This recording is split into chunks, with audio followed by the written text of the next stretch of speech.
Razor B on this track.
Baby mama terrorist.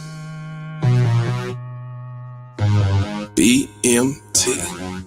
It's my baby mama, almost y'all support. Can't see my kids, so I stay in coat. It's my baby mama, she be riding Lexus, finding sugar daddies, and doing setups. It's my baby mama, almost y'all support. Can't see my kids, so I stay in coat. It's my baby mama, she be riding Lexus, finding sugar daddies, and doing setups. It's my baby mama, I'm on child support. Can't see my kids, so I stay in coat. It's my baby mama, she be riding Lexus, finding sugar daddies, and doing setups. It's my baby mama, I'm on child support. Can't see my kids, so I stay in coat. It's my baby mama, she be riding Lexus, finding sugar daddies, and doing setups. Riding around trying to play the role as innocent with an evil soul. In public wearing fake hellos, behind closed doors she rock them horns. I moved on, she wanna teach me a lesson. Can't see my kids, man, I'm stressing. Couldn't see my son to give me his present. She got married to teach me a lesson. Telling people she did nothing wrong, knowing that well since I moved on. Thought that money would keep me home. Hell no, bitch, I'm gone. I don't know what you lost your mind. Try to say my name, but I know your kind. Saying I'm a deadbeat bitch, you lying. Fighting in court, man, I'm trying to be a father to my kids. She focus on the wrong shit, worrying about another being instead of us co-parenting. Put my kids in grown folks' business, telling them lies, bitch, you wicked. Split personality, oh yeah, you twisted. Never thought I'd go through this. It's my baby mama, I'm on child support. Can't see my kids, so I stay in coat. It's my baby mama, she be riding Lexus, finding sugar daddies, and doing setups. It's my baby mama, I'm on child support. Can't see my kids, so I stay in coat. It's my baby mama, she be riding Lexus, finding sugar daddies, and doing setups. It's my baby mama, I'm on child support. Can't see my kids, so I stay in coat. It's my baby mama, she be riding Lexus, finding sugar daddies, and doing setups. It's my baby mama, I'm on child support. Can't see my kids, so I stay in coat. It's my baby mama, she be riding Lexus, finding sugar daddies, and doing setups.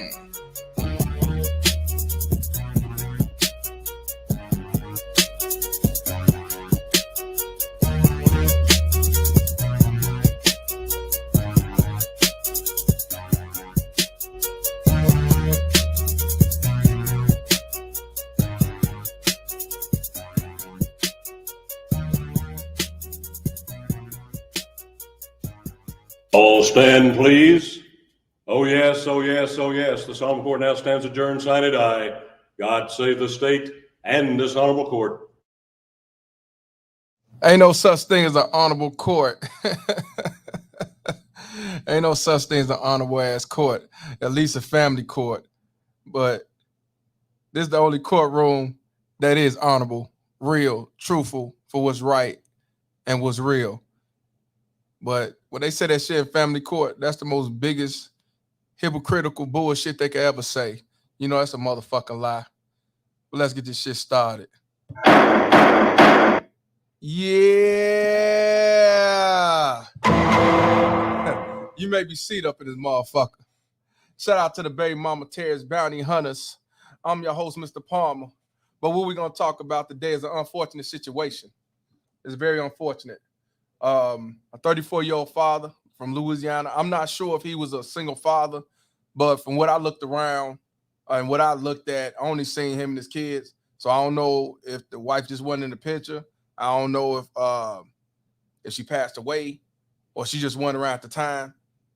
You know, if he's a single father, but he raised his children.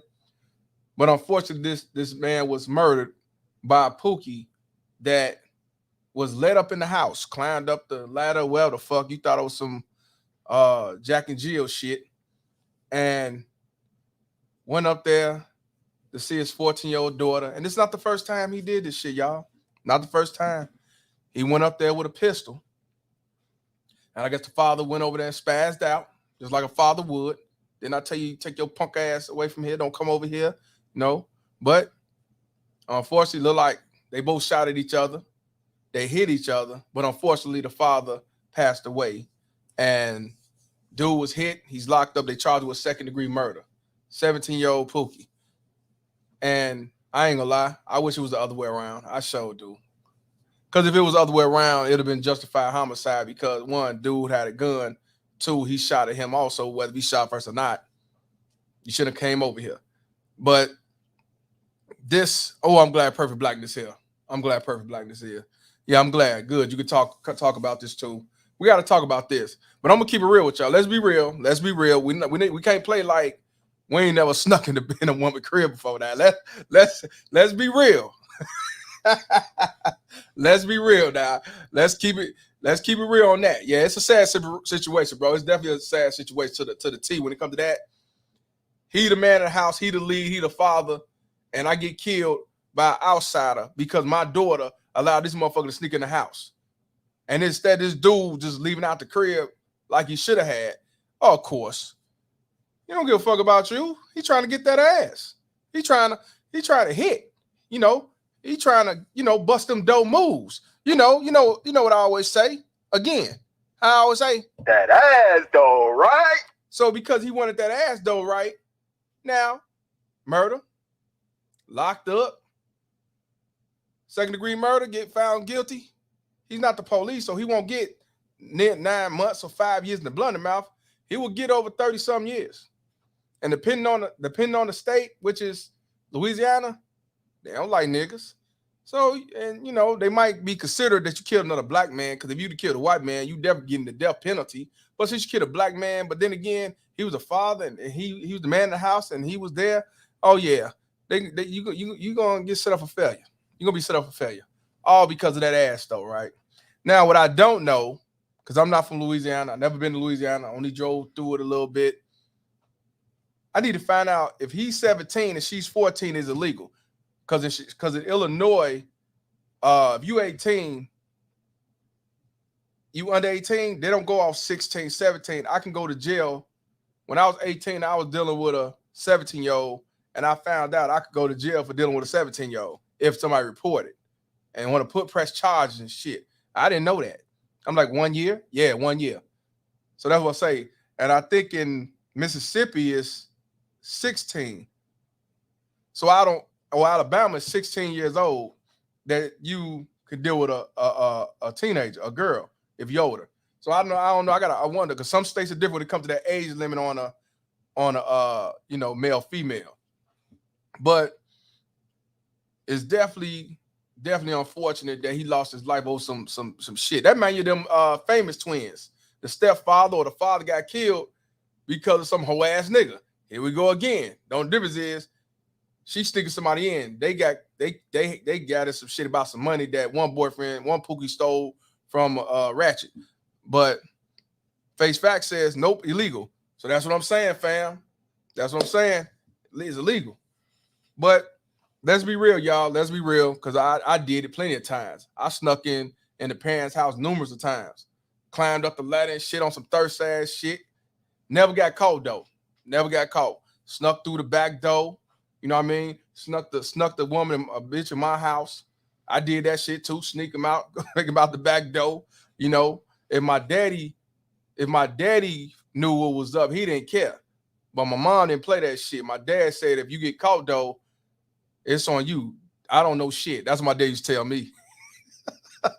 On some real shit, my dad used to tell me, bring him over here, because if you go over there, you might get jumped on from going over to the neighborhood, and cats get mad because you getting it, or they'll say you in a different gang, and they take it out on you and shit like that. So he used to always tell me, bring him over there. And he was like, if I get caught by my mama, don't look at him. He's like, I don't know nothing. So that's how my daddy rolled, you know what I'm saying, with me. But I snuck him in the house, and I snuck over their house. So let's be real. Most of us did it. Most of y'all guys snuck at some bitch crib or snuck a bitch in. But here's the difference. If I got caught by somebody's parent and they tell me get the fuck out, I'm getting the fuck out. I'm getting the fuck out of that. I probably don't even come back over there. I'm not even gonna chance that. I'm not even gonna take that. See, that's what I'm saying. The new age and what it was before, different. We got caught, we ran out the back door. We jumped through the window. We not even finna get involved in the mom trying to kick our ass or they daddy trying to kick our ass. Most times their daddy wasn't even around, so we didn't have to worry about the daddy. On some real shit. But we all did this shit. Come on now. Let's keep it real. I did it. You know what I'm saying? But the only difference is, if I got caught by somebody's mama, especially their daddy, and they tell me get the fuck out, I'm gone. I'm not finna argue. I ain't gonna say fuck you, what the fuck, and all this shit. And I ain't finna stay back over there, especially with the daddy there. Nah, See, that's the difference. See, these motherfuckers don't give a fuck. They have no manners. They have no respect. They don't even know how to be slick with it. You get caught, get the fuck on. Take your L and go. You won't get none today. Just go about your business. But nah, they gonna go shoot. You gonna shoot for that ass though. You know. That ass though, right? You know what I'm saying? You just can't make this shit up. I mean, that's what I say. I don't want y'all thinking that as I talk about this stupid motherfucker, it's because he snuck over there. Because we all did it, and it was fun. It's exciting that it's a rush that you doing some shit and then you actually get away with it. It's a rush. That's why motherfuckers steal. That's why motherfuckers rob. They think it's a thrill till they get that motherfucking 4-5 till they don't. Or you locked up in jail. You know what I mean? So yeah, we're gonna definitely talk about this shit. But let me see who up in here first, and then we'll get this shit started. And we all gonna dialogue about this, because like I said, we've been there done on stinking somebody's crib, but I ain't never went over no woman house with a pistol. I ain't even think about having no gun. You know what I mean? I ain't even think about, niggas want to whoop my ass, come in their neighborhood until my dad told me, hell nah, bring them over to your house and just don't get caught by your mama. Shit. But let's see who we got up in here, man. We got this kid's dad up in here, man. Shout out to my brother. We got Hologram up in here, and also he come out with a $5 donation. He said, let's get some bars around this animal. Yeah, facts. Facts. You 100% right. He already says guilty. Facts. Yeah, shout out to you, my brother. Appreciate the $5 donation. We got Clan Kill up in here. We got Simply a Diva up in here. We got Jay Sum up in here. We got Abdul up in here. We got Juan Jeezy. We got the Bell 5000. We got Face Facts. We got MPI. We got Brian Turner. Okay. Brian Turner, shout out to him. I appreciate you coming and telling me this. He said he was a single father. I'm from the area. Appreciate you, my brother. Thank you. Come on. You could definitely come on, because I figured when I saw the picture with him, I think it was 4 kids. Dad, I'm like, he had to be a single father. Maybe the mother passed away. Maybe she did a run of a child support move and went on about her business. Want to live her best life. So I figured he was a single father. So now, not only that the mama ain't in the picture, or she's not the primary parent, he was the primary parent, take care of his kids by himself, or majority of the time, and he loses life because some daughter of his want to be a thought to a pookie who come in with pistols. I'll be damned. We got Perfect Blackness just came up in here as well. We got Ali Bro 67. We got Boo Talbot up in here. We got The Saga Begins up in here. We got Miss Fire Flame up in here. We got Ringside with LCD. Prayers to you again, brother. Prayers to you again, brother. We got Jaylon up in the building.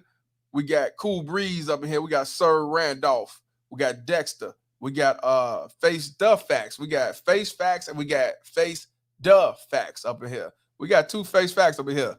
That's what's up, man. Face the Facts. That's good, brother. We got Lou Business up in here. We got who else we got? We got Sir Tice. I was actually working for a change. Salute. What's going on, Sir Tice, man? Shout out to Sir Tice. He gave me a $20 cash before he even got on this motherfucker. Shout out to Sir Tice. We'll be on this show, I believe, this Sunday. If not this Sunday, definitely soon. I think it's this Sunday. We definitely gonna be getting it. Nah, I don't think it's this Sunday. I think we rescheduled for another Sunday, but I'll keep y'all posted. Y'all definitely subscribe to Tice. He worked with Lil Big Nate, y'all. They on the same platform. They work together. Shout out to Lil Big Nate as well. We got Jay Rizzle. What's good, bro? We got Taekwon up in here. Taekwon Van Dam. We got Warhammer. Shout out to Warhammer, who live in the free agent lifestyle. I was on CJ platform yesterday in the chat talking to him. We got Jada Hollywood from Tennessee, who was in Alabama. Now she in Tennessee. Shout out to Jada Hollywood up in here. We got Mr. Stroman up in here. We got City Taxes One Stop Shots. My accountant, actually. Shout out to her. We got Logan up in here. We got Black Running. We got King Mayor up in here. We got Warhammer once again with the $1.49 super sticker. Appreciate you, my brother. We got Binary Code up in here. We got the Steel Curtain up in here. We got Quincy X. Salam Aki, how you feel, brother? Okay, yeah. So Ty said this Sunday. So yeah, this Sunday, I'll put on my community what time it's gonna be for y'all to check about. We got Drink Me Please. We got okay, Brian Turner said I'm from NOLA, but I live in BR. Okay. Baton Rouge. That's what's up, bro. Yeah. We got Bo up in here from Minneapolis. Or was it Michigan? Okay, Minneapolis. Okay, he said, dang, Minneapolis at the house. Okay, what's going on, man?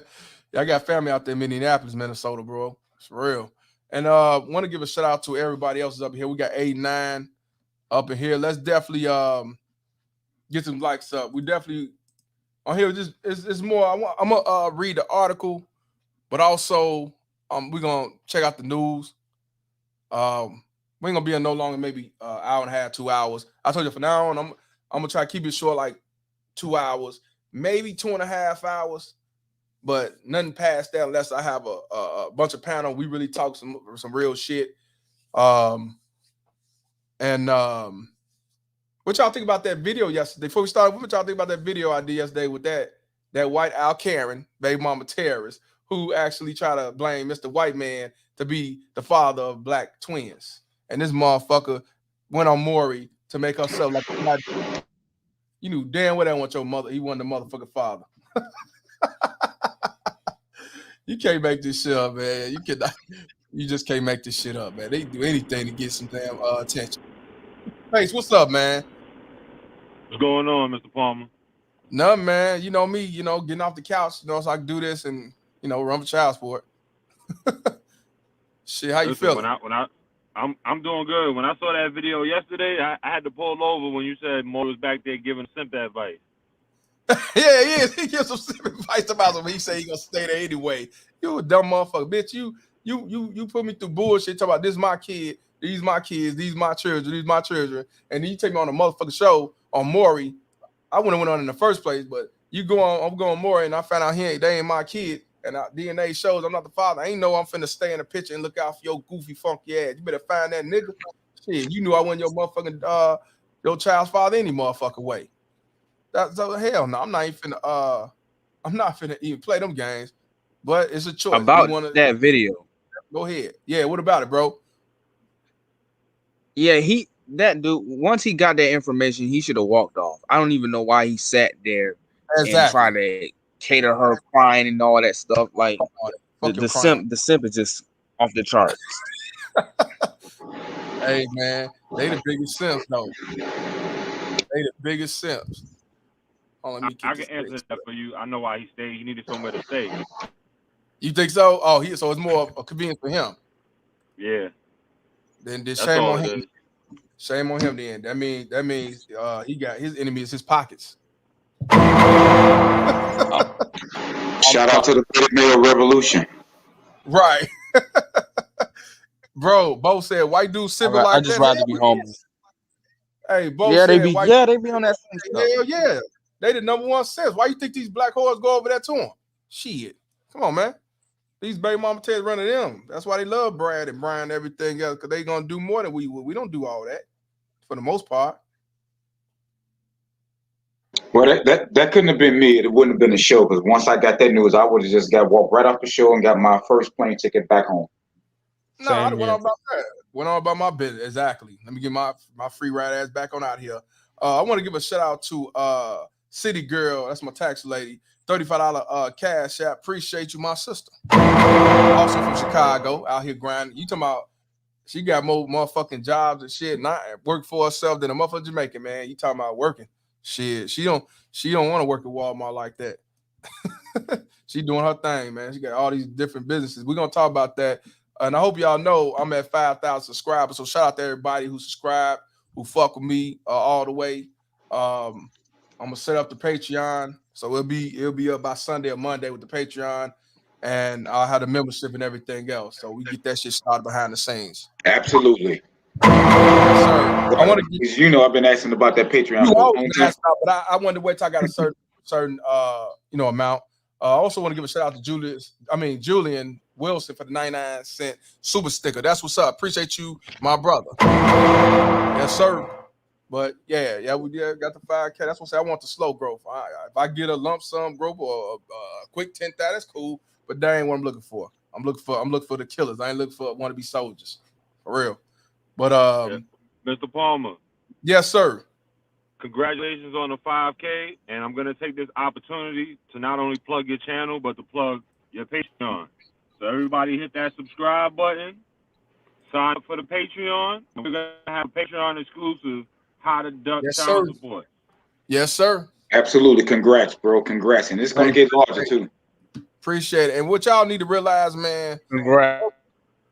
Yeah, appreciate y'all. Appreciate you too, Jaylon. Just let y'all know, you don't have to have no 100,000 subscribers to make no money or to hustle. If you got 1,000 motherfuckers on your platform and they all donate, they all support what you do, they all buy whatever you sell.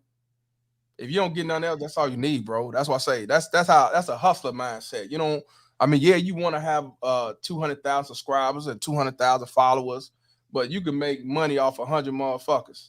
You know what I mean? As long as you loyal your network and doing your due diligence, you good. That's what I say. I would rather have 10 killers than 100 soldiers. And y'all know who I mean. Y'all know what I mean, exactly what I mean when I say 10 killers versus 100 soldiers.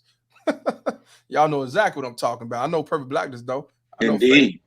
Oh, yeah. Russ, what's going on, bro? Yo, salute to the panel. And salute to you, Mr. Palmer, man. You know, this is definitely a subject matter that should be discussed. You know what I mean? My thoughts on a youngin' killing that righteous man doing the right thing, taking care of his household and his woman. He deserved the death penalty, man. Yo, 17 years old, man. He's 17 years old. He's damn near an adult. He knows from right from wrong. He should have understood the fact that he was in the wrong. He should have just fled the scene when the pops was wilding out. Because any man will wild out dealing with his daughter, you heard? Exactly. And this is not the first time. And that's why I'm looking for the I got it right here. I hate when they do this shit. I'm gonna put up here and I'm gonna read it out to y'all. Well, you know what? I got a super chat from Mr. Strowman, man. He actually gave me two. All right, he said $5 cash app. Matter of fact, since y'all doing $5, I'll take the 99 cents down 99 cents. Anything for the couch to be updated. Definitely let's do the $5 challenge. We can do he was murdered, Taquan. I'm gonna tell y'all he was murdered by Pookie. We can do the $5 challenge. If y'all can do the $5 challenge, $4.99. Hey, let's do the $5 challenge, man. Cause y'all love throwing out the $5 like y'all all well in the motherfucker. Y'all must be from Chicago too, or Memphis. I got you, Mr. Palmer, as soon as I get off this panel. Well, hey, Russ, where you from, bro? Where you from? I'm originally from Boston, Massachusetts, but right now I reside in New Jersey. New Jersey? I told you I got way more. I got more East Coast men and even a few women on here than anybody, man. I will make sure that's one of the. We're gonna do our conference. The reason why they follow you, man, the child support laws system out here is really strict. It is. Like if you pay your child support ahead of time, they suspend your license for that. They want you to pay it on. Yeah, if you pay ahead of time, they'll suspend your license. Wow. Yeah. See, here in Illinois, you pay it ahead of time. As long as they get their money, they don't give a fuck. But you still got to continue to pay it. You can't pay a lump sum and say, "Oh, okay, I ain't got to pay it for a few months." Nah, you pay the lump sum, you still got to pay it on a weekly basis or a monthly, however you pay your child support. You can't make this shit up, bro. New York is the worst. I tell people New York, Cali, and then everything else fall down the line. Shout out to Mr. Strowman for the $5 donation. He said, "Mommy out, Judge Palmer, so I can vet these BMTs." Shout out to my boy, Mr. Strowman. You officially been modified, bro. I took care of that. He sent another $5 cash. He said, "Fuck child support in the system, mangy bitches." Now, what I'm gonna let you know how I work with my mods. Don't block nobody on a platform, even if they talking their little shit coming from another YouTube. Let them say what they gotta say. If they talking really outside the box and you time them out, we'll go by that. I let them talk stupid unless it's really interfering with you know what I'm saying, what we talking about. But plus I check them and see if they're gonna come on the show. If they ain't gonna come on the show, then we could do our due diligence. But shout out to the brother, Mr. Strowman, for the $5 cash out. Also, want to give a shout out to E Senior, bro. He always donate $5 cash out. Appreciate you, my brother, to the fullest. Yeah, $5 mean 5,000 subscribers. Want to give a shout out to Quincy X for the $10 cash app. I would have been on the stage doing the nay-nay. I know you would, shit. First of all, that ugly ass motherfucker, I wouldn't have been knocking up at all anyway. Shit, but shout out to Quincy X for that. But Quincy, you say that, but you wouldn't even been, knowing you wouldn't been fucking with her anyway. You ain't going. Shout out to Bo for the $5 cash app. Appreciate you, my brother. And also want to give a shout out to Boo Talbert for the $4.99 donation. He said, "Congrats on the 5,000, bro. Keep the press on these Al Keishas and Al Karens next. Gladly." You ain't said nothing but a word, man. But you can't make this shit up. It's very unfortunate. Like I say, man. Yeah, let me look at the line and get to look at that. Like I say, man, mostly everybody has snuck in somebody's house trying to get some ass or some dick or whatever. We grown. Yeah, of course, yo. Right. We all done it, man. But see, the difference between us and that young man is like, yo, we know off rip we're doing something wrong. So therefore, the person that has the authority of that house, we know we gotta flee because we got wrong. We know we was wrong at doing the actions that we're doing. But this young man, this kid thought that he had the authority, like he has the authority as the man that owns a house, and he felt like he had every right to shoot that individual. I want to know who raised this kid, man. That part, don't know. That's crazy to me, man. For you to feel like you feel justified to shoot a man that pays his bills, right, in his house. Right. And you think you have the authority to take that man's life? Nah, man. That kid need to get the death penalty, man. Right. You know what I mean? Hey, go ahead. All Perfect Blackness. You know, the fact that he even brought a gun to go see his daughter, that lets me know premeditated. That he knew it was going to be a conflict, or that there might have been a conflict. Yeah. He knew, but he went there anyway. And and his daughter, look, I have a harsh belief about girls like that. They should. No, I'm not going to say that. I'm not going to say that. But women like that or girls like that, when they become women, I'm sorry, you forfeited your right to have any type of man, much less a decent man, because you have already proven yourself to be bad fruit, and you should not bear any seed. You should not bear anything. Men need to stay away from that types. And you know what? Look at that. Now, funny you say that. Another thing, and that's even though I always say we need to have a dick discipline and keep our pistol on safety. Discipline ain't just about getting a woman pregnant. Also, don't be so thirsty to risk your life to try to stick in a bitch house. And the father, then you had issues with him already, and you know he one of them tight cats that'll shoot your ass or try to beat your ass, and you go over there anyway. But this time you say, "Well, I'm gonna go to my pistol because I ain't gonna be running out. I'm gonna get mine. I'm gonna get that ass though." That's what I'm saying. That's you gotta have discipline for real. I mean, yeah, and he was trying to prove. He likely was trying to prove something. Go ahead, Blackness. Go ahead, then Russ. Go ahead, Blackness. Go. I think he likely was trying to, impress his girlfriend. Man, Brent coming over there with the gun because I know, because I had two situations like that. Well, not bringing a gun, but having going up into a girl's house and the parents come home. And believe me, the first time my dad went out to the back door, the second time, man, the old girl's mother was not having it. I think I was about a sophomore. The old girl's mother was not having that, man. I had to get out. I had to jump out. She stayed on the second level. Her room was right at, right above the front porch. Got one of those awning type roof type things. And man, when her mother came into that house, I was out of the window, jumped on that thing and jumped down, and I was gone. And I can hear her getting her ass whooped by her mother. I can hear it.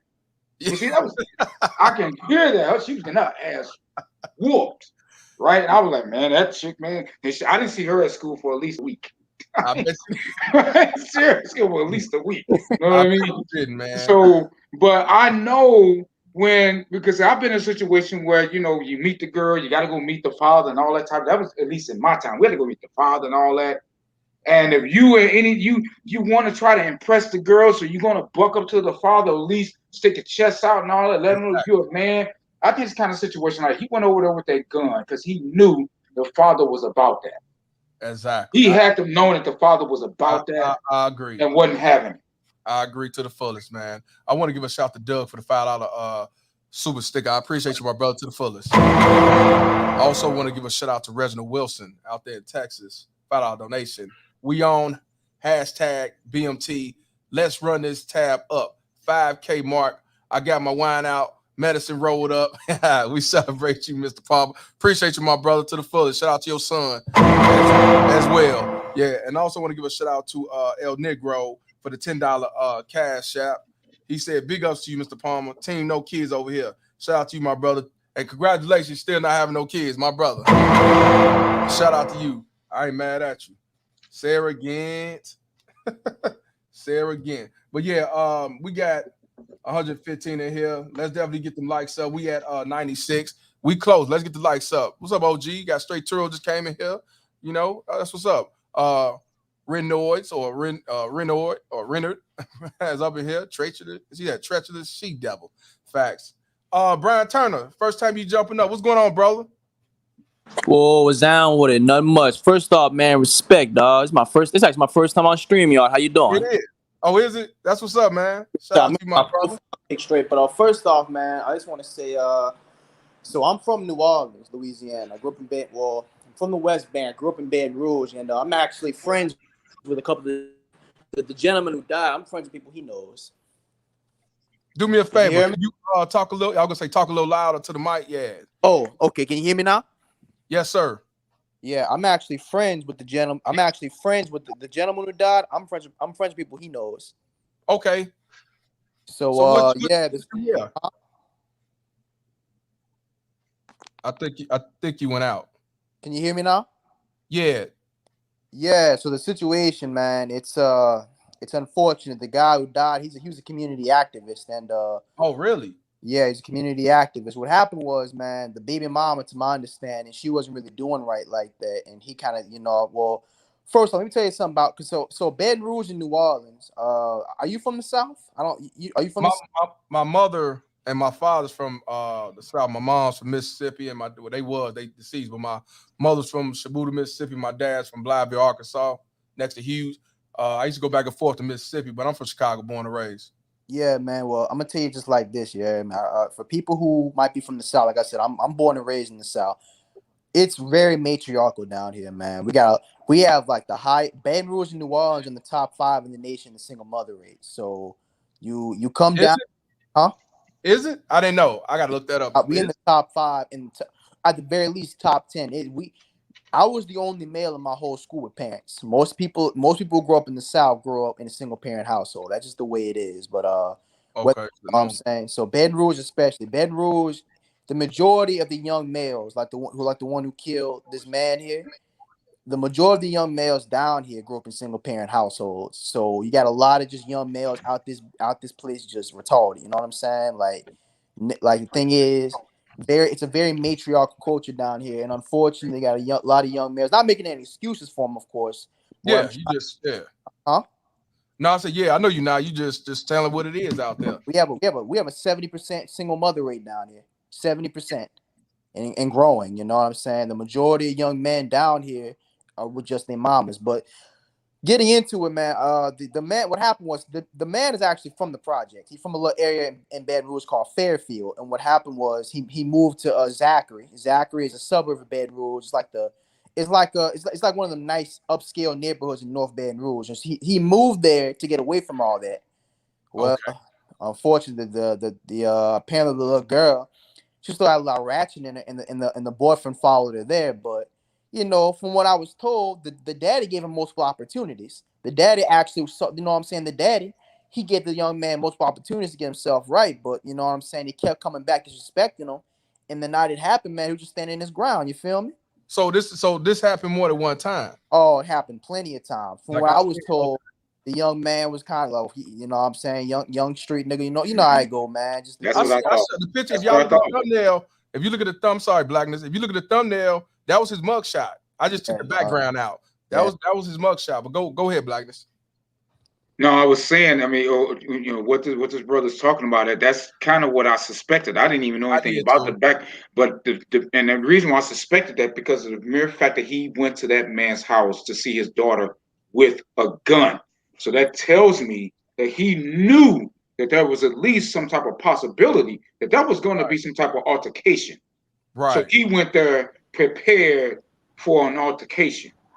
Now that goes into other things too, man, that I would like to go into, but go ahead, bro. Oh, but you know what? So Brian, so he was born in the project, and he was able to get himself up, move away from neighborhood, start better lifestyle for his kids, single father, and I guess you know that old saying, you can take the brother out the hood, but can't take the hood out the brother. So do you think that's what it was? The daughter, you know, because she's 14, she fast, whatever out there. I guess, you know, they moved to Zachary, and dude's still trying to bust them dope moves or continue to hit or whatever. And she like, man, come on through. Knowledge that what happened, let me tell you something, and I mean this with utmost respect. The young girls down here, and I mean this, let me tell you something. I've been my whole life. These are some beautiful women down here. These are the most masculine females you're probably gonna meet in this area right here. These are some very masculine and very. I don't want to say woman in this state, and then women, especially in these areas into New Orleans. The women down here they grow up very fast, and what happens is they don't like to be told nothing. So what I was told is the mother still comes see the child, and the mother put in the child's head that, you know, you don't gotta respect the daddy like that. And he ain't lying. A lot of that shit go down in Louisiana. I'm from Lake Charles. Yeah, Baton Rouge in New Orleans, dog. Now, let me tell you something. And shout out to you, man. Shout out to Lake Charles. Love y'all, bro. Spent a lot of time down. My mama people from the NO, baby. Yeah, dog. Yo, can I interject real quick? They play baseball out there. Can I interject real quick? But, go ahead. Two beautiful cities, man. Let me tell you something, bro. Females down here, they grow up real fast. And unfortunately, don't get me wrong, they're beautiful women.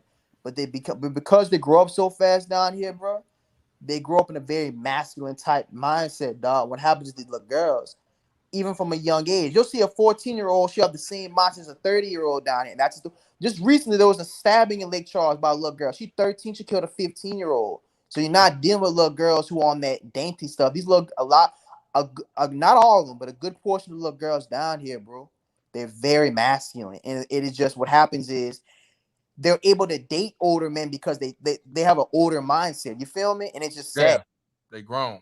They think they grown. They're grown, you know. But I mean, I'm gonna say this though, man. That wasn't just a regular man who got killed.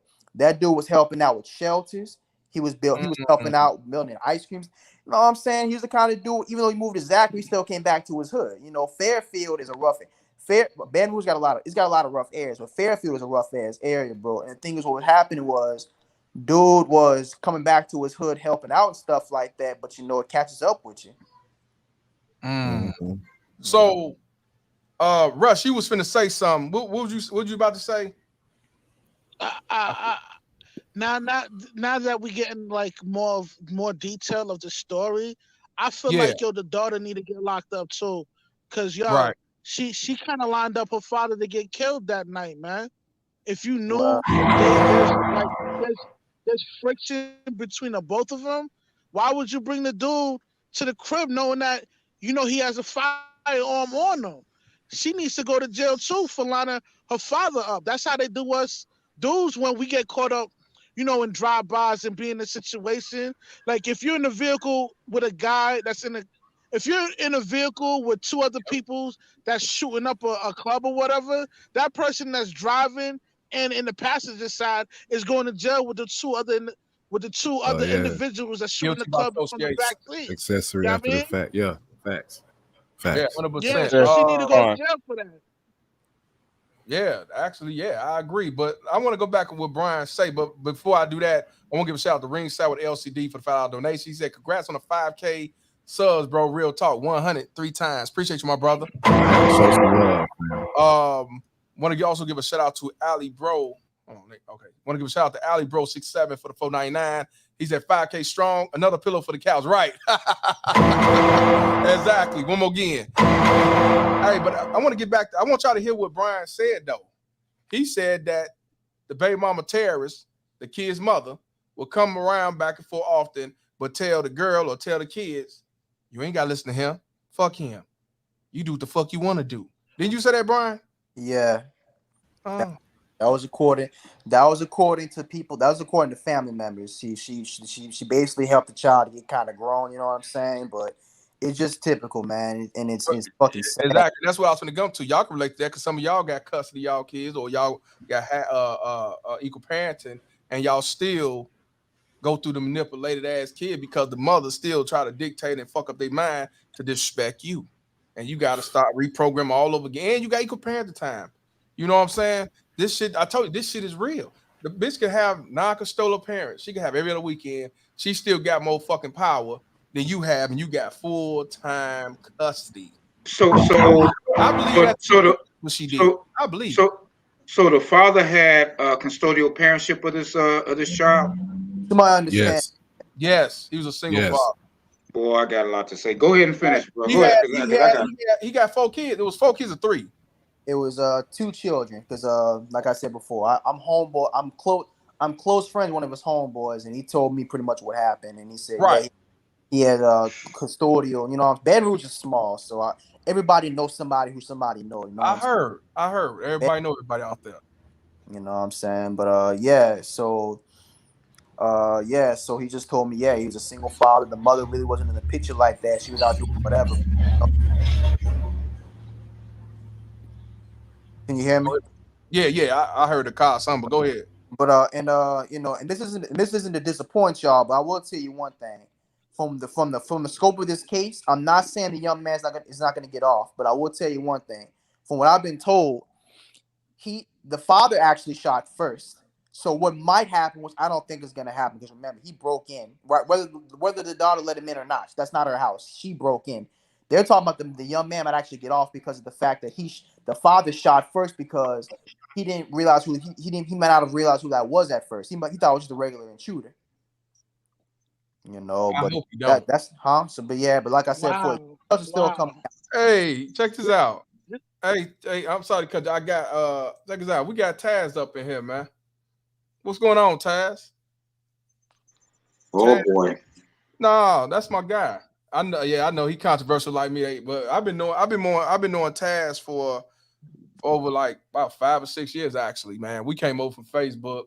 That's why you don't see me make no videos about him, and he don't make no videos about me. You know how we get out, know how he get down. I look, I laugh, I go on his play. He got some bitch ass niggas over there though, stepping forces. But you know, he ain't wrong about everything. I fuck with Taz. Hopefully I get Taz to come on the show to talk about this child support shit because he got a definitely different opinion on that. But shout out to Taz, man. If y'all fuck with him, subscribe to him. If y'all don't, ain't no sense talking shit about it. But yeah, what's going on, Taz? Hope everything cool. Which appreciate you checking in with a nigga though. But yeah, Taz, me and him we cool. We got differences though, but we never had no beef. I will say we never had no beef. We just disagree, and we do what we do. We in 2 different lanes, fam. Appreciate you checking in, but that's fucked up that the baby mama Terrence is so bitter and angry, even though he raised the kid, took him out the hood from the projects to Zachary in the suburb, nice, and you over there telling your daughter, your kids, oh well, you still ain't got to listen to him. Fuck him. He ain't shit, even though he took you out of a better area to raise you into a different environment. That's why I tell you, man, these baby mama Terrence don't care. They do not give a fuck about you. You know what I mean? Let me speak on that. Can I say something to that effect? Yeah. As a lot of the terrorists, the baby mama terrorists, let their daughters get smashed out in the womb. Like they know it's happening, but they don't do anything about it, or even worse, they join in. Because when I was in high school, I know a couple of girls who I was friends with, and they said they let their mama let them get smashed by other boys while they at the house, and let them bring other I boys in their house. I believe that because. Go ahead, Russ. When I lived in Florida, women be on some shit like that. I mean, yeah, when I lived in Florida, man, I used to bag, the mothers, my mans and them, I smashed the mother, and my mans and them, they smashed the daughter. So, yeah, they be on some crazy shit like that because there's no father figure at the house. As a youngin', you don't care, you getting yours, But now, as I look back and I reflect and I think about that, I'm like, that's crazy. You know what I mean? Yeah, I had a mother and daughter. Nobody that's an adult know should be. Yo, nobody that's man. Yeah, man. Like, yo, honestly, man, no adult figure should engage in those kind of activities, man. That's crazy, man. It is, but you just have the ball. You just, you already on this, this. That ass though, right? I just saw this opportunity. Yeah.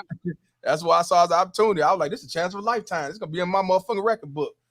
So yeah, I'm not surprised. Most of these baby mama tell pimp their daughters. You know what I mean?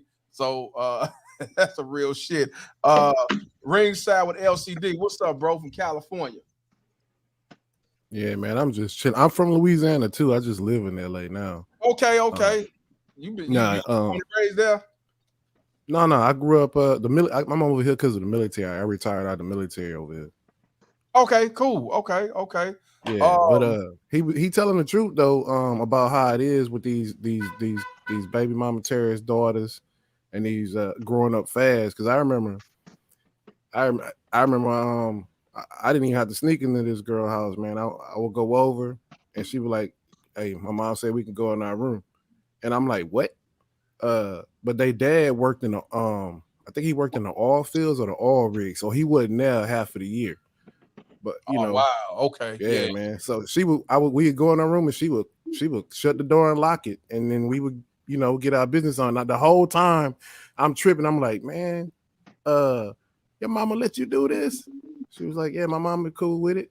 And I was like 16, 17. Right after I had that thought, man, I thought, well, shit, I know I'm not the first one. Exactly. I'm like, my dad would never let this shit go down. But I want to make a point that the brother from New Orleans made earlier. These kids, I sent my nephew and my son down there for the summer all the time to go kick it with my dad. But I always tell him, hey man, keep your eyes open. Everybody got guns. You see a little 10-year-old walking down the street, he got a gun. I'm trying to tell you, he got a gun. Don't fuck around places you don't know. Don't be without your people. And if you get caught up somewhere, you better call your cousin name. You know what I'm saying? Because it go down. These kids be beefing on the next block, fam, with people on the next block. You hear what I'm saying? Like an intersection, you go to the end of your block, the next block, they beefing with you because you ain't on that side of the block. So I don't think he went there to start no shit with the dad, but I do went there. But they walk with guns. There ain't nobody taking an ass whooping no more. Right. Yeah. They too emotional. Raised by baby mamas. Yeah, they ain't gonna shoot the five, man. They ain't gonna shoot the five, man.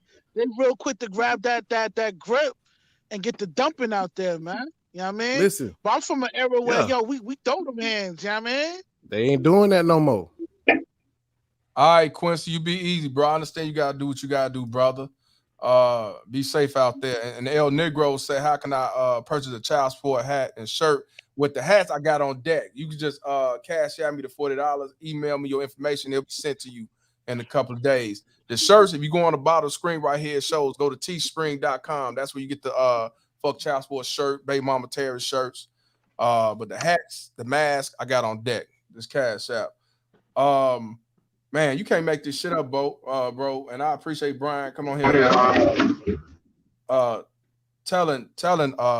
Telling this because I figured some other shit in the game, but I'm gonna read this out loud. And I don't know why they got all this goofy extra shit on here. Come on, why this ad, man? Oh, man, I thought that was on my laptop. Nah. All right, but exit out. What it says, the father was 34 years old, shot dead by a teenage boy, 17, who climbed through his 14-year-old daughter's bedroom window. Okay. Desmond Hamilton, that's his name. He was 34 years old, died of multiple gunshot wounds during the incident in his home in Zachary, north of Baton Rouge. Sunday morning. So that means if it happened Sunday morning, that means he stayed the night over there. Don't that mean? That's what it sounded like to me. Sunday morning, he stayed the night. He went up in the room. That's what it sounded like to me. The team identified by police as Nicholas Mcquirter also was shot but recovering in hospital. Police believe the team used a ladder to climb up and enter Hamilton's home via a second-story window. I did that before. The pair started shooting at each other after Hamilton confronted the teenager. Hamilton, who is a father of 4, so he got 4 kids, was declared dead at the scene. Police will arrest the teen when he's released from the hospital on suspicion of second-degree murder and illegal use of a weapon and possession of stolen gun. So the gun that he had was stolen, and of course, I guess he didn't have a concealed carry license. He didn't have, I guess, a certain FOID card, and they talking about possible second-degree murder. Okay, so a Louisiana father was shot dead in a gun battle with a 17-year-old boy after he confronted a teen sneaking in his 14-year-old daughter's bedroom window. Desmond Hamilton, 34, died of multiple gunshot wounds in his home in Zachary, north of Baton Rouge, on Sunday morning. The teen, identified by police as Nicholas Mcquirter, also was shot but is recovering in the hospital. Okay, police believe the teen used a ladder to climb up and enter Hamilton's home through the second-story window. This the brother right here. He got 4 kids. He got 3 girls, 1 son. Okay, here we go. A neighbor spotted Mcquirter and alerted Hamilton. So that's how he found out the boy was in the house. The neighbor told. The girl's mother and grandmother initially took the teen downstairs to speak to him, but an argument broke out between Mcquirter and Hamilton. So the girl's mother was there, and the grandmother was there. So maybe she was visiting or stayed the night or whatever, but they was there. They took the team downstairs to speak to him, but an argument broke out between Mcquirter and Hamilton. The advocate reports. The pair started shooting at each other. Police said it was not yet clear who fired first. Shouldn't even matter to me. Hamilton, who was the father of 4, was declared dead on the scene. At first, police believed Mcquirter had broken into the house, but later determined he was there to see Hamilton's 14-year-old daughter. Okay, this is the father, y'all. Both of them sued. He's 34, and this is the home. So he moved to a nice home. Man. And this is Louisiana. Zachary. I never heard of Zachary, but this is a nice home. So he moved from the projects to a nice home like this, and you got Pookie come from the projects over here, sneaking up. Hey, look, Mr. Palmer. Yeah, go ahead. Man, look, I'm from Louisiana too. I just want to say that, you know what I'm saying? Congrats to all my other guys from Louisiana on the chat. You know. What's going on, bro? Yeah, man. Hey, look, I'm from the 985. Y'all know what they said? I don't. What's that? 985 is like close to Hammond, Amid, Ponchatoula, that area. The guys in the chat, you know what I'm talking about. Okay. Yes, but sir. Look, man, I have a family that stands Zachary. Zachary is like like they said, a nice upscale. Yeah, it's nice. Look at this house. Subdivision. I'm talking about like my auntie got a house just like that, man. She was a superintendent over the whole East Baton Rouge Parish school board system. Wow. Yeah, so they always had money. Like when they come visit, like I'm talking about, they always got the latest vehicles. Like put it like this: every 2 years they trade in and get like whatever year they in, they get their car. Man, yes, sir. You know what I'm saying? And I'm from the street, so whenever we go over there, you got to be on your best behavior.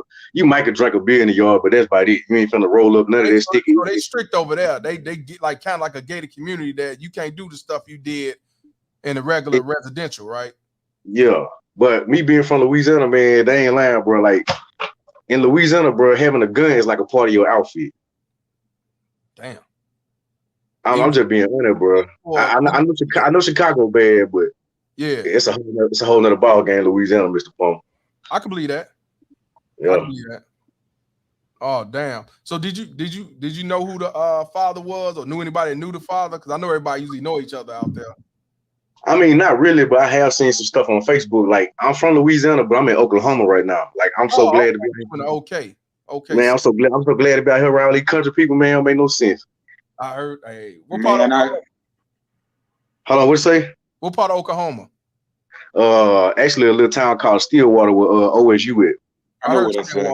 Yeah, I heard Stillwater. I spent a few years at Fort Sill down in Lawton, and I'm gonna tell you, I couldn't stand Oklahoma. I couldn't get out of there fast enough.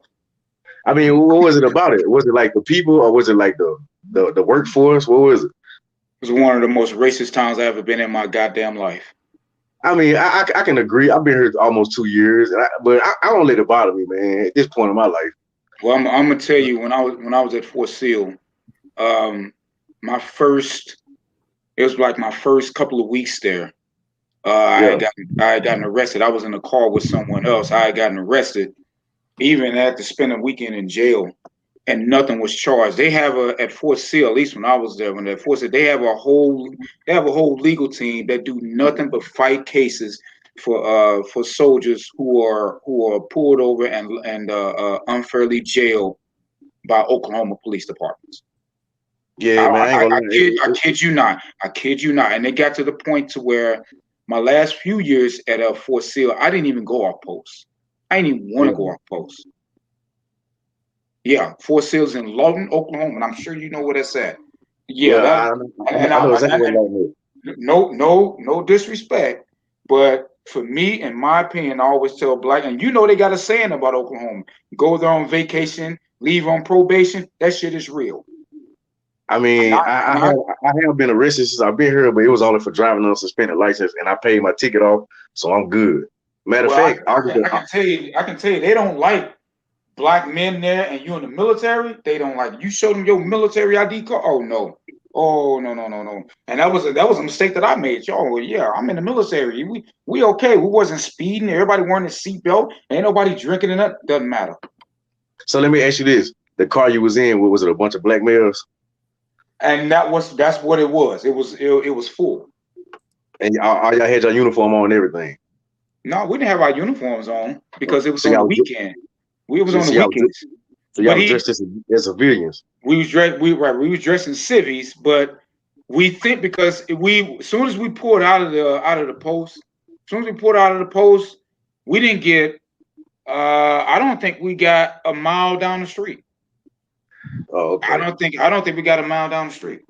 It got to the point to where, at least when I was there, I can't speak about it now, but when I was there, it was MPs that had to be sitting out there on the outside of the post. Yep. Okay. Man, you better than me. I couldn't get the hell out of Oklahoma fast. Again, no disrespect, but in my opinion, my humble opinion, Oklahoma is the ass crack of the universe. That's just my opinion. I couldn't get out of there fast enough. Let me finish this because I'm gonna play the news as well. Yeah, I guess I only been to Tulsa and Oklahoma City. I ain't been in all the other towns. I've been to Tulsa too, and I've been to Oklahoma City. But let me finish this. Police said they plan to arrest the teen when he released from the hospital on suspicion of second-degree murder, illegal use of a weapon, and possession of a stolen gun charge. So he stole the gun. It starts at home. Zachary Police Chief David McDavid, what kind of name is that? David McDavid said, these young kids got to learn respect, how to treat people, and how to deal with conflict resolution. And you ain't lying. Hamilton was described by police as a young entrepreneur. So, like, young entrepreneur. What? Hamilton was described. He talking about the father. The father. Not Pookie. He ain't talking about Pookie. The father. He owns several businesses in the area and also worked at Exxon Mobil Port, Island Lube plant in nearby Baton Rouge, according to his obituary. And that's another thing that them plants, they got a lot of plants in Louisiana, man. Yeah, they do. He was high value. They do. Yeah. Right. He probably well made over $250,000, $100,000 a year. Easy. Yeah. Oh, easy. High value. Hamilton is survived by his 4 children. He had a 5th child, but he died in 2014 at the age of 6. Sorry to hear that. That's it right there. But I want to let me get to the news. Let me get to the news and shit. That's fucked up. That's that right there. And you know what, Mr. Palmer, man, I kind of been watching your show for a while. I kind of piggyback off of Jep. Like, you know, Jep, that's my guy, man. That dude, they're a character. Another Chicago native, yeah. Yeah, Jep. Hey, that Jep, man. Hey, we gotta protect Mr. Jep. We gotta protect you too, though, man. Hey, y'all gotta be keeping it. Hey, y'all be having me want to start a YouTube channel sometime. Man, you more than anybody can do it, bro. Just take time and shit like this. Now, this is what I looked up also. I tried to look up, who is Nicholas Mcquirter. ain't really too much. Ain't no picture of him up here, but what it said was Nicholas Mcquirter has been a big chat on the web right currently to think about who's right. Allows to discover his whatever and the secrets behind his discussion. Nicholas Mcquirter is a 17-year-old adolescent kid. He is presently in emergency clinic standing by to go to prison. Yet, for what reason would he say he will be in prison? Nicholas has been or will be accused of second-degree murder. He has been captured for shooting his better half's father, leaving him dead. Mcquirter was only a young kid from the city of Zachary, which is in East Baton Rouge Parish in the territory of Louisiana. There is no information or data about him in the Wikipedia. Nicholas Mcquirter was dating Desmond Hamilton's little girl for a long while. So this ain't something new. This has been going on for, I guess, a couple of years or something. So mind you, she's 14, he's 17. I mean, he probably fucked around with her when she was 13, 12 years old. Desmond didn't need his 14-year-old little girl to date in person. Desmond was continually attempting to get this person far from his little girl. Nigga crazy. Desmond, more likely than not, discovering something off-putting in this person, since who might need an underage girl of only 14 years of age to get injured and stumble into difficulty. Nicholas had snuck at his sweetheart's home. Hamilton got him and probably blew up and requested him that he leave. The fury and outrage began to heighten and the shooting occurred. There's no information concerning who shot whom first. Be that as it may, Mr. Desmond got killed while saving his girl from a grieved youngster. Desmond was an incredible dad as a thoughtful, well as individual supplier to his general public and the old neighborhood. It is exceptionally tragic episode. The neighbors additionally heard the shot. Nicholas and Desmond were taken to an emergency clinic, yet Desmond was at that point dead. Nicholas had some shot wounds. He is said to serve his time in jail and pay for his deed. This Zachary teenager has not quite recently taken a dad's life. He has not recently been accused of second-degree murder. Yet, additionally, for unlawful ownership of a taken gun and illicit utilization of a weapon. He is 17. He is a 17-year-old who is a real sense killed a dad of 4 children. He more than once went to his sweetheart's place at any event when he was not permitted to be there. See, that's why I think he'll go to jail, because he was told not to come back here. That's trespassing. Even though the man shot first, the father shot first, shot back. See, he got a history. This ain't the first time him sneak up in there. But let me continue. Nicholas ascended a 2-story stepping stool and snuck in his better half's home. This episode happened early morning around 8 a.m. So he went over there. Oh, so he went over there early in the morning. I thought he stayed the night. The data was given by the media by Chief McDavid of the police department. He has said that they are as yet examining the homicide. Let's see what this. I think this is one I want looking for.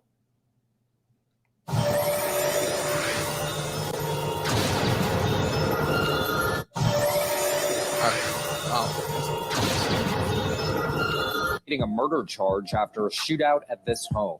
Good evening. Police say the boy snuck into his girlfriend's home, got caught, and then shot and killed her father. The teen was injured in an exchange of gunfire. Bess Casterly live in the newsroom with new details tonight.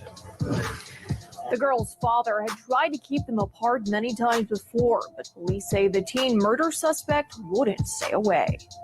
Forbidden young love taking a deadly and criminal turn in Zachary. The daughter had a boyfriend over, and the father came home, and there was an altercation. A double shooting in this quiet neighborhood. Monday, police revealing new information. 17-year-old Nicholas Mcquirter going to see his girlfriend. The suspect had got a ladder, got into the second story window to see the homeowner, Desmond Hamilton's 14-year-old daughter. Something that was forbidden by the 14-year-old's father, Desmond Hamilton. Other instance, I'm learning that when they lived at a prior place, an apartment complex, they used a ladder to get in there. So this has been an ongoing issue. and that they was hoping to stop it, but it continued. So you heard what he said. He said when they was in the apartment complex, he was doing this over there. So he was like, he betting himself. Let me get my family out the neighborhood and going about our business. We ain't got to deal with this clown no more. But unfortunately, clown say, hey, I'm going wherever you go. So he's going over there. Zach was still sneaking up in there, even though he been told he was forbidden for coming over there to see his daughter. And like somebody said, allegedly that the baby mama Tez was telling her, and she's hot to trot, maybe more masculine than the average teenage boy. You do what you want to do. Fuck him. You ain't got to listen to him. And Face Facts even said it. Not a girlfriend. That's a minor. Right. Facts. But as you see, this is an ongoing thing. This ain't no first time acquaintance or none of that. But they, the media is a piece of shit. That's why they say girlfriend. They ain't no motherfucking girlfriend. The fuck out of here. But let's finish up. We're gonna talk about what this media talking about. Also, want to give before I press play, I want to give a shout out to the Alfie Kingdom podcast for coming up in here. He'll be on the platform either not this weekend come up, but maybe the next weekend. He's gonna come on my platform. We're gonna be doing networking as well. I work with real brothers, man. Please subscribe to Alfie Kingdom podcast. Get over 100,000 subscribers. I think about 150,000 subscribers, man. Doing the Lord's work. And he's a date coach. He has no kids and he has no woman. He ain't even living a frigid lifestyle. He's just in his own lane, fam. Shout out to him. Please subscribe to the brother. But yeah, you can't make this shit up. Let's continue. When Hamilton realized what was happening, he took action. Desmond brought him downstairs and began talking to him. An argument ensued. They began getting onto the 14-year-old. As they were getting on the 14-year-old, shots were fired. Police don't know who fired first yet, but at the end, Hamilton was dead. Mcquirter in the hospital. The victim was more than just a protective father. He was a valuable asset to his community. This partly constructed building was going to be Hamilton's gift to Zachary, a snowball stand at the heart of the avenues where he grew up. Family and friends say he was trying to do what was best for the future of his family, much like that fateful day. Y'all heard that, right? He was active in his community and in his old community. He was building I don't know what he was building, but he was building something for the community. He was an activist for the community. You know what I mean? Man, he and his daughter need to die. I'm sorry, man. Both of them need the death penalty. And CJ Moore said, how did they find out where they moved? Because she told him. She told him. It's obvious. She told him. She stayed in contact with him. She didn't cut that off because the father say cut him off. You know what I mean? This is sad. This is a single father. You know, man. And Pookie came in the door and killed him. Go get food. Go ahead, Perfect Blackness. Look, man. Yo, honestly, this is really all the daughter's fault, man. For you to witness all of this and still bring this guy over, nah, man, you're wrong. Yeah, 100%. But that just go to show, and you know what? This actually, I told this to Mr. Bennett. Y'all know who Mr. Bennett is. He was the one of the brothers that was against what we talked about. And we were like, man, Simba Forcer. And then he talked about his background. And like I told him, and like I tell y'all, you can raise your kid the best way, and you teach them God's way, you teach them the right way. But if you got outside influences, or when they grown, they leave out that door, anything can happen. They can let that shit go right out the window. I mean, so I'm sure he raised her to be an upstanding young lady and everything else. But evidently, she had other, shit around her that made his training and his raising out the window. She didn't give a fuck. Whether it's the baby mama Terry, Let me explain why this is this girl's fault. Like, both parties. Your pops is gripping, and the dude that you're sleeping with is gripping. You don't think in one time in your mind, like, hey, they're not getting along, and if I do continue to have this relationship with this guy, something might happen because they're both gripping. I mean, nine times out of 10, something will happen because, everybody know the rules in the hood, man. You know what I mean? If you get violated to a point where, things will happen. And this is one of those things where the young man violated the adult, and, he had every right to shoot fires because he had no business being at that property at all. But you heard what it said on the media, what the police officer said, the chief, I guess he was the chief. He said they was talking to him at first, and they said when he started getting on his daughter, all of a sudden, guns let off. So that means he's snapping on his daughter while he's there. Dude getting the feeling, you don't talk to my woman like that, and blah, blah, blah, blah, blah. Now, here we go with the shooting. For whoever shot first, it doesn't matter. You was told more than one time or more than one occasion, do not come up in my house. She's my daughter. She's a minor. This ain't her crib. When she get her own crib, you can do what the fuck you want to do. And I'm sure you told her the same shit. She ain't listen. She ain't give a fuck. And he didn't either. Hey, Mr. Palmer, I'm gonna be real with you, man. When those suckers get about 13, 14 and start getting a little hair on that cooler cat, man, ain't really nothing you can do about that. I'm telling you, when that sucker get hot, man, especially in Louisiana, you know, we known for the hot sauce and Creole, Cajun. Man, I'm telling you, man, when that little cooler cat get hot, boy, ain't nothing you can do about it. My little sister is a prime example. Now, she grown now with 2 kids by the same dude who I seen my daddy go through with. She telling her, don't bring the dude over. She's sneaking through the window. Luckily, it wasn't no gunplay or nothing like that involved. You know, he might have tried to rough him up a little bit, but that's about it. But I just remember one occasion, my sister was on the phone with the nigga, and my daddy was like, get out the phone, go wash the dishes. She didn't want to get out the phone, so my daddy ripped the cord out the wall, and they end up, you know, going blow for blow or whatever. And my sister was about 14, 15 around that time, about 15, 14, 16. Wow. You know, and tell you, man, and it's in Louisiana. That's just how it goes. It ain't just Louisiana, man. I see that shit happen all the time with Chicago. I mean, it's really everywhere, but you know. Yeah, but I feel like you say Louisiana known for the hot to trap girls, I guess, right? Yes, sir. Twerking and bounce music, all of it. If I'm paying the bills, man, you ain't got no business using my phone, man. Facts. Hey, and you know what? That's probably how my daddy felt. He snatched the cord out the wall. You going out? You want to be a whore? I'm gonna throw you out in the streets, man. Cause that's where you belong, man. Yo, honestly, man, word up, man. Yo, y'all gotta stop making your veins cold towards these kids, man. Cause she had no business bringing that dude to the crib, man. Word of my miss, man. That was my child, man. I threw that bitch out the crib, man. One time, man. That's all you get. Lock me out. I don't give a fuck. And you know the cold part? I have a daughter, but my daughter's little. Like my oldest baby, 8 years old right now. So I don't have to worry about this for a couple more years, but I'm already prepared. Like I watch too much red pill content, and I'm already red pill. I was born alpha. I'm a Leo, so I already have this in my mind. Yeah, I want to give a shout out to Ricky Manor, tuning in. Appreciate it. I was on this shit last night. I watched while he was in his Camaro and shit. Shout out to Ricky Manor, man. Subscribe to his channel, man. He definitely a controversial brother. He doing the Lord's work, man. You ain't gonna agree with everything he say, but he ain't wrong about every motherfucking thing. He said, I freaking love that Louisiana accent. He's from South Carolina. So, yeah, y'all definitely can relate. Shout out to Ricky Manor. Please subscribe to his channel. Or, you know, at least check him out, you know what I'm saying, for y'all judge. Excuse me. I want to give a shout out to Julius Mays from Wisconsin, man. Kenosha, that is. $5 donation. He said, had something similar here in Kenosha. Martise Fuller got life for killing his ex 15-year-old.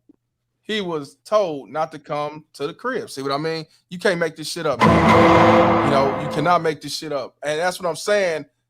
Don't get me wrong. We all snuck over a woman's crib, or a woman snuck over to some guy's crib. We did it. But if we got caught, we was told don't come back. We left. We didn't argue. We didn't fight. We didn't say what the fuck and all that shit. These cats don't have no type of respect for adults. But then I ain't even gonna lie, man. When I was young, if I snuck in a girl crib and her daddy caught me, man, I'd be so scared to even think about going back over there. No respect for fathers. Right. Yeah, no respect for fathers. But you want to know why you won't go back to that location? Because you recognize you're doing something wrong. Exactly. These little niggas doing something wrong, man. The fuck? Ain't even that, bro. It's just simple fact. That's just simple fact. That I probably scared of her daddy, man. I'll just be honest. Right. But I mean, but you knew, like you say, daddy or the mama, whoever, you knew, hey, I don't want to get caught by whoever, because you don't know what's gonna happen and you don't want to get in trouble. You know, and the main thing, you don't want the people to call and focus on you. That too. You don't want nothing. They'll say you broke in, you raped. You know how that Me Too shit. You know, a bitch could turn around and say, I don't know him. He raped me. And y'all been going to school together every fucking year. So yeah, you definitely gotta be careful in this day and age. Go ahead. But see, go ahead. I was gonna let Perfect Black. He was finna say something when I spoke out. Go ahead, Perfect Blackness. All right. Yes, and see, this was an issue that I kind of wanted, that I think this kind of bleeds into, that I think that needs to be highlighted. Okay. About this young man. He displays all the signs of being raised by single mothers. Okay? And the reason why I say that, because what do we know about these women, in particular Black women? They are extremely entitled, and you can't tell them nothing or anything. For him to be able to go to that girl's or go over to that man's house, he feels entitled to his daughter. And can't no father tell him to do anything. How dare he tell him what to do? How dare this man stand foot into his own home and make his rules to say, you cannot come see my daughter. I have to go move on to the suburbs to get away from your ass.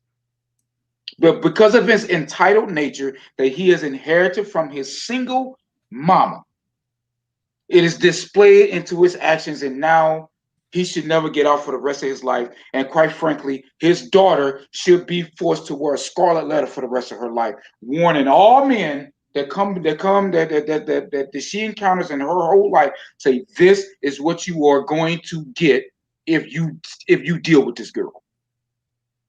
He has that right there is a classic display of a boy who was raised by a single mother and can do nothing but act emotionally. Yeah. Not logically, he's acting emotionally and petty and entitled. He had to act emotional, because if you tell me to leave, all right, I'm gone. I bet you he was talking some shit. Yeah. Yeah, he was talking shit. And he had that gun, and that gun gave him some false bravado. Yeah, that gun was talking this shit. See, without that gun, that man would have whooped his goddamn narrow southern Louisiana ass. He couldn't stand up to that man, really. He couldn't stand up to him. He would have got his ass whooped. But he had to bring a gun to give him some false fucking bravado. Why? Because that's what his mama told him to do. Well, there's no guns in prison, so he gonna have to shoot the fire. Well, you know what? I want y'all to check this one out. I'm looking at a similar situation. This was posted January 2021, where it was the opposite. It was the opposite, and they charged the father. My bad. They charged the father with murdering the boyfriend when he snuck over there. Now, I just looked it up. It was posted January 27, 2021. I was trying to look for the father. And it said, dad charged with killing the daughter's boyfriend who snuck into her room. Prosecutors. Now, I hope we can find that. I'm sorry. This wouldn't happen to a white man. I'm sorry. This would not happen to. And that's what I'm trying. This wouldn't happen to a white man. I'm trying to see, and that's what I wanted to see. I wanted to see if the father was white or black. That's what I wanted to see. But this the boyfriend who was killed. His name Dustin Hunt Bagsby was allegedly shot to death by his girlfriend's father, Charles Heller. This was in Washington State. Let me make this bigger so y'all can see it. You know what? Let y'all know this happens often. Don't think this is something. I ain't saying it happen every day, but this happens often where mostly the boyfriend get killed for sneaking up in the person's house, and the father get charged. This time, you see that hopefully the boyfriend get charged, and usually when the boyfriend sneak in the house, he ain't got no gun. But I'm gonna read it and see if it's similar, or did this brother have a gun, or did dude just kill him just because, or whatever. But I'm gonna read this shit. This was Washington State. A Washington State father is accused of killing his daughter's boyfriend after finding the young man in his room. I hate this shit. I hate when they do this shit. The young man in her room, prosecutor said. Charles Heller, 49 years old, was charged with second-degree murder. So again, second-degree murder Monday in the fatal 2019 shooting of 20-year-old Dustin Hunt. So this was in 2019. After he discovered his daughter tried to sneak Hunt in her room. So here we go with the daughter sneaking the person in, and I didn't read it. It's my first time. I wonder if this is the first time he snuck in there or he been doing it before. But this was in the Seattle Times reported. Prosecutors and Snohomish County said 20-year-old Lauren Heller and her boyfriend had snuck into the family's home earlier that day without her parents' knowledge, but both Charles Heller and his wife told cops they heard their daughter talking and laughing with someone else. Heller then texted his daughter to say her guest needed to leave by 10:30 p.m., but she didn't respond and went outside as Hunt hid under her bed. Lauren Heller told authorities. Now, I'm not going to lie. He texted her. He didn't even ask who was up there. He said they need to be gone by 10:30 p.m. She didn't respond and went outside as Hunt hid under the bed.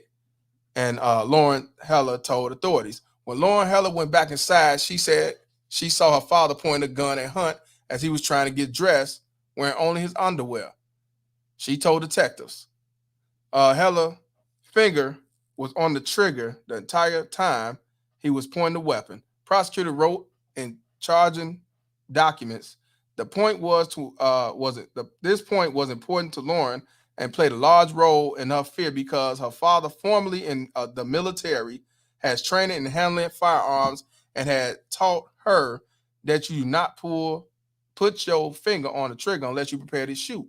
So in other words, she's saying that he was a military man. He knew what he was doing. Finger on the trigger, he was preparing to shoot.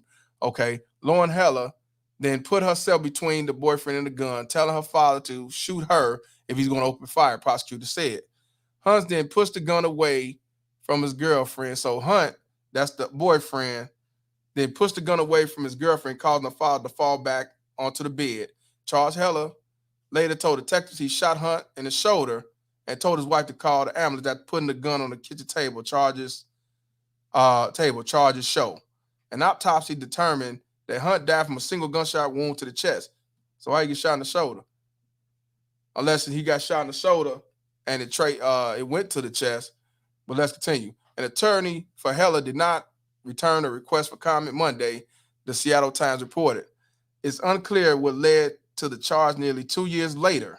So the charge was 2 years later. But sheriff's investigator had previously said that they was waiting on forensic results in the case, the newspaper reported. The death was untimely ruled a homicide. Heller admitted to shooting Hunt and said he never thought about hitting him or using less lethal methods since he thought 20-year-old was trying to choke him. Yeah, of course. The New Tribune reported. This is the brother again who got killed. Heller admitted to shooting Hunt according to the News Tribune. So Heller didn't have a gun. This was what I was waiting for. Hunt's mother, Lisa, wrote to Seattle Times Monday, this charge means so much. I started to lose any type of hope for justice. I felt like it was slowly being forgotten about the brusher side. So that's it. So I'm gonna try to look up dude's name and see if we get a picture of the father. But what y'all think about this one? Now, he snuck in the room. She told, 10:30. He hid under the bed. He got his drawers on. He didn't have a gun. The father come in with the gun, pointed at him. The daughter in between. I guess the boyfriend moved out the way and he moved the gun, pushed him. He shoots, shot in the chest. He dies. What y'all think about this? Is this kind of like a similar to what? No. What's the difference? What's the difference to you? No. What's the difference? I put in the back chat a link with the girl. They show a picture of the girl, so I have to assume the father's white as well. She's 20 years old. Same one? Yeah, you'll see it. It's the same. Okay. Because she was then 20 at the time. See, I even said in yours. I'm gonna put it up there. That's what I want to know. 20 years old. So we're talking about adults here. In this one here, we're talking about adults. Right. We're talking about adults. We don't know the backstory about the guy and the father, what type of relationship we don't know. Right. But we're essentially talking about adults here. So it's quite likely or quite possible that he didn't want her dealing with him because he's black. Okay. Because the article all right, here we go. Yeah, see? Oh, okay. So he is black. Yeah, he's black. And she's 20. I mean, even at that time, she's 20. We're not talking about a 14-year-old girl. But you know what? 14 or 20, my house. You don't come in my motherfucking house. That may be that's true. But even by the article that you read, he was there. he was there for at least some point of time that he knew about. And he just wanted him going at least at a certain time. And, he said, well, I'm just going to stay. The girl said, you can stay and just hide up under the bed. So they've done that before. Of course. I want to give a shout out to Casey. He's found out donation. He says, me, Rush. I can't find your Cash App. The Cash App is right here on the bottom left, bro. $ BGN27. Right here, bro. That's what the Cash App is. But appreciate you for the $5 super chat. Appreciate you to the fullest, my brother. Yep. Anytime y'all come on, the Cash App is always on the bottom left. If y'all looking at the screen on the bottom left. Yep. Yeah, I just don't think those are the same because no. I ain't saying the same. I'm just saying as far as like, do you think he was right for doing what he did? Father catch him in, he had under the bed. He got his drawers on. He told her that he better be whoever he is better be gone at 10:30. He ain't. He got now on that singular point, yeah. On that singular point, yeah, I ain't got nothing to say about that. If the man said, regardless of the reason why he didn't want you there, if he said that he don't want you there, you need to be leaving. You don't need to be hiding up under the bed or anything. That's what I'm saying. You need to be hiding up under the bed or anything like that. But the reason why I say this situation is vastly different because it isn't like this father's moving. The age is one thing. It is the age. The age is one thing. The race is another. And it isn't like that the father was getting away from him. He moved. It isn't like this father moved out in the suburbs to get away from this Negro. No, it wasn't like that. It wasn't anything like that. As far as somebody sneaking in the house, that's what I mean. This her right here. Well, it looks like that he was already there and he just overstayed his visit. At least that's the way it sounds to me. He was already there. Now, man, this the daughter. She's saying, please take time to watch this and share this if you're even remotely my friend. We need to raise awareness. White privilege is real. See? So this has some racial component here. Well, but I want to talk about it. I want to talk about it though, because it is. She said it. White privilege is real. Dustin was the kindest soul, and my father lost his own self-control and killed him, yet wasn't even charged with anything. Here's my account of what I saw. So, and she put it all up here, but this is what I'm saying. It took 2 years for him to get charged. White privilege. There it is.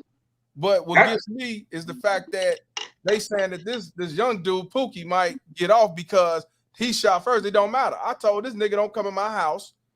And he been coming back and forth when I was living in the projects or in the apartment complex.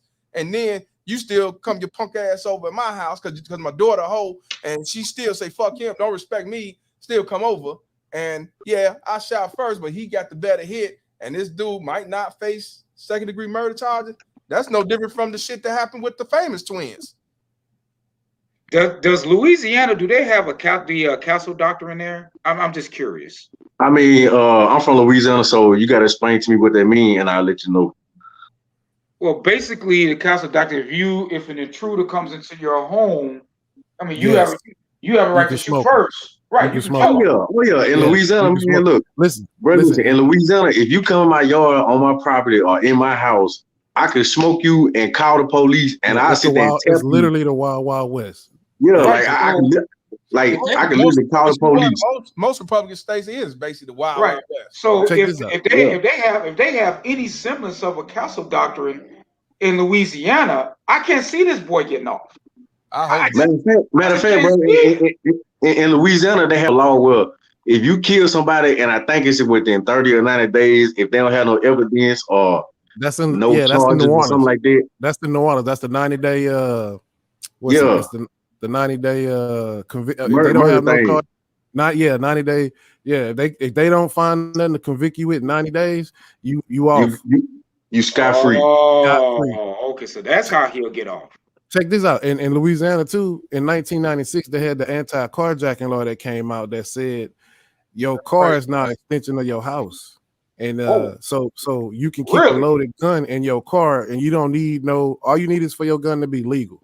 You know, you don't have to do registered. That's it. Yeah, it's definitely gotta be registered. Yeah, it's definitely gotta be registered. But they do that before you even get the gun, it's gonna already be registered. And it's quick, it's like the same day in Louisiana.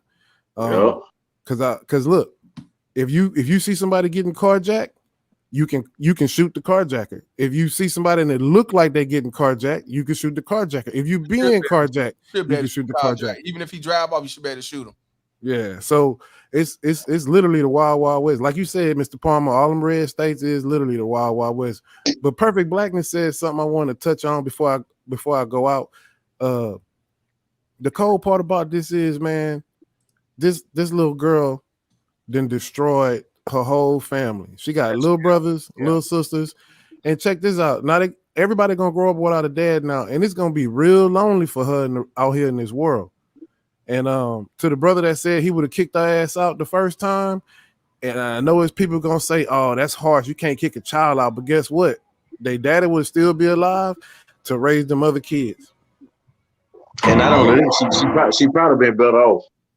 Yeah, I gotta go, y'all. My landlord, I'm suing my landlord, and one of the legal guys just came over.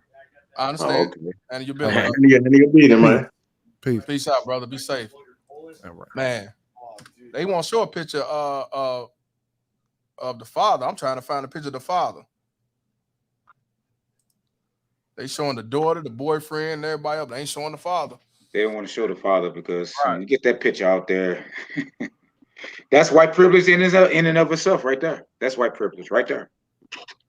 But I figured that case has some type of racial component. The minute I seen it, I was like, yeah, this got racial component. Oh yeah, that's why I want to know, was it the difference, right? And it is a difference. It is a difference. It's different. It's different fact. But I will say he told her need to be gone by 10:30. Right, and he overstayed his welcome. Right. So if he's still there, then again, you the daughter, you older, but you practically caused his demise as well. You already know dude probably didn't like no black dudes. He wasn't with the shits. He told you 10:30. It's after 10:30, hiding in your bed, and he catch you with his drawers on. So and see, I hate to get racial. I look, black men, please. Look, say please. Please. You know, when people say that you can't when people say that you can't help who you fall in love with, I'm sorry. We helped who we fell in love with going all the way to the mid 60s and 70s. We were able to help ourselves then. Look, man. Please. If you dating a white girl and you see that the father has a problem with this, let this situation here be a sobering example for you. That is it worth your life to prove something to yourself? I mean, is it worth it? I mean, really? And I can't find his picture for nothing. You know, man, I kind of feel like this. It's either you help who you love or you can't help who you die by. Right, but what he said, but we heard what he said. He said, like I tell y'all, check that background. If that father is one of them, what he's saying is, you know what I'm saying, stay away. That's basically what I'm saying. It's either you're gonna help who you fall in love with. Exercise dick discipline. If you get with a white woman or even Hispanic or anyone, you get with a non-black woman and you meet their family and you clearly see that there's some racial animosity there, that there's some racial animus, exercise dick discipline. It's not worth your life. It's not worth it to prove. What are you proving? What is that to prove? I don't know, man. If that woman, because I assume because she's 20 years old, she has some type of autonomy to get away from her family and control. If she can't control her family enough for you and her to date in peace, dude, move the fuck on. Move on. I don't know what to say. The only thing I can think of, they probably watch too many movies like They Professionally Undying Love and all of those Titanic type shit. That shit is fairy tale, bro. Look, times have not changed. The only thing that have changed really when it comes to racial matters is that we have cell phones and we can actually record it now. That's the only damn difference. They're not. You're right. They're not. They can't come down here and they can't come to the South Side of Chicago in Klan hoods no more. They can't do that type of stuff. But really, it's nothing changed. They have just taken it. They have confined their racism to their own white dinner tables. That's it. That's it. But you think these people wearing clan robes and all that? These people had children. They used to put this shit on. They used to put hangings and stuff like that on postcards, and they would cheese in front of it. They had children, folks. They had children. Would you think that ideology just went away? They didn't go nowhere. What's your name? Perfect Blackness, right? Yeah. Man, look, I'm from Louisiana, bro. The coast of Mississippi is like on the outskirts of Slidell, like going towards New Orleans. Where that long bridge at, if you ever seen that picture, that long bridge that's over water, like probably the longest bridge in the world that's over water, it's going that way. Mm-hmm. David Dukes, which is one of the head members, like a grand wizard of the Ku Klux Klan. We know who David Duke is. Ran for president. That's right. And got a significant amount of the white vote at it. While he did it. Like all his people from out that way. So trust me, I know exactly what you're talking about. They had kids, and you know, I played football with a lot of white boys that were cool, but you never know what they be talking about with amongst they, like you said, dinner table or whatever. And people actually believe, we live in this 21st century. Dude, these people had children. You think they just died off and went and just disappeared? No. But let me tell you this. I'm gonna let you have the flow. When I was in the 6th grade, bro, I'll never forget this. Now I'm 31 right now. I'm finna be 32 in August. You hear me? I'm 46, so trust me. No, listen. I was in the 6th grade, bro. So this was probably like 1990. No, this was like 2001. 2001. And it was the white boy in my class, and he was like, "You want to know what sound a chainsaw make?" And I was like, "I don't know."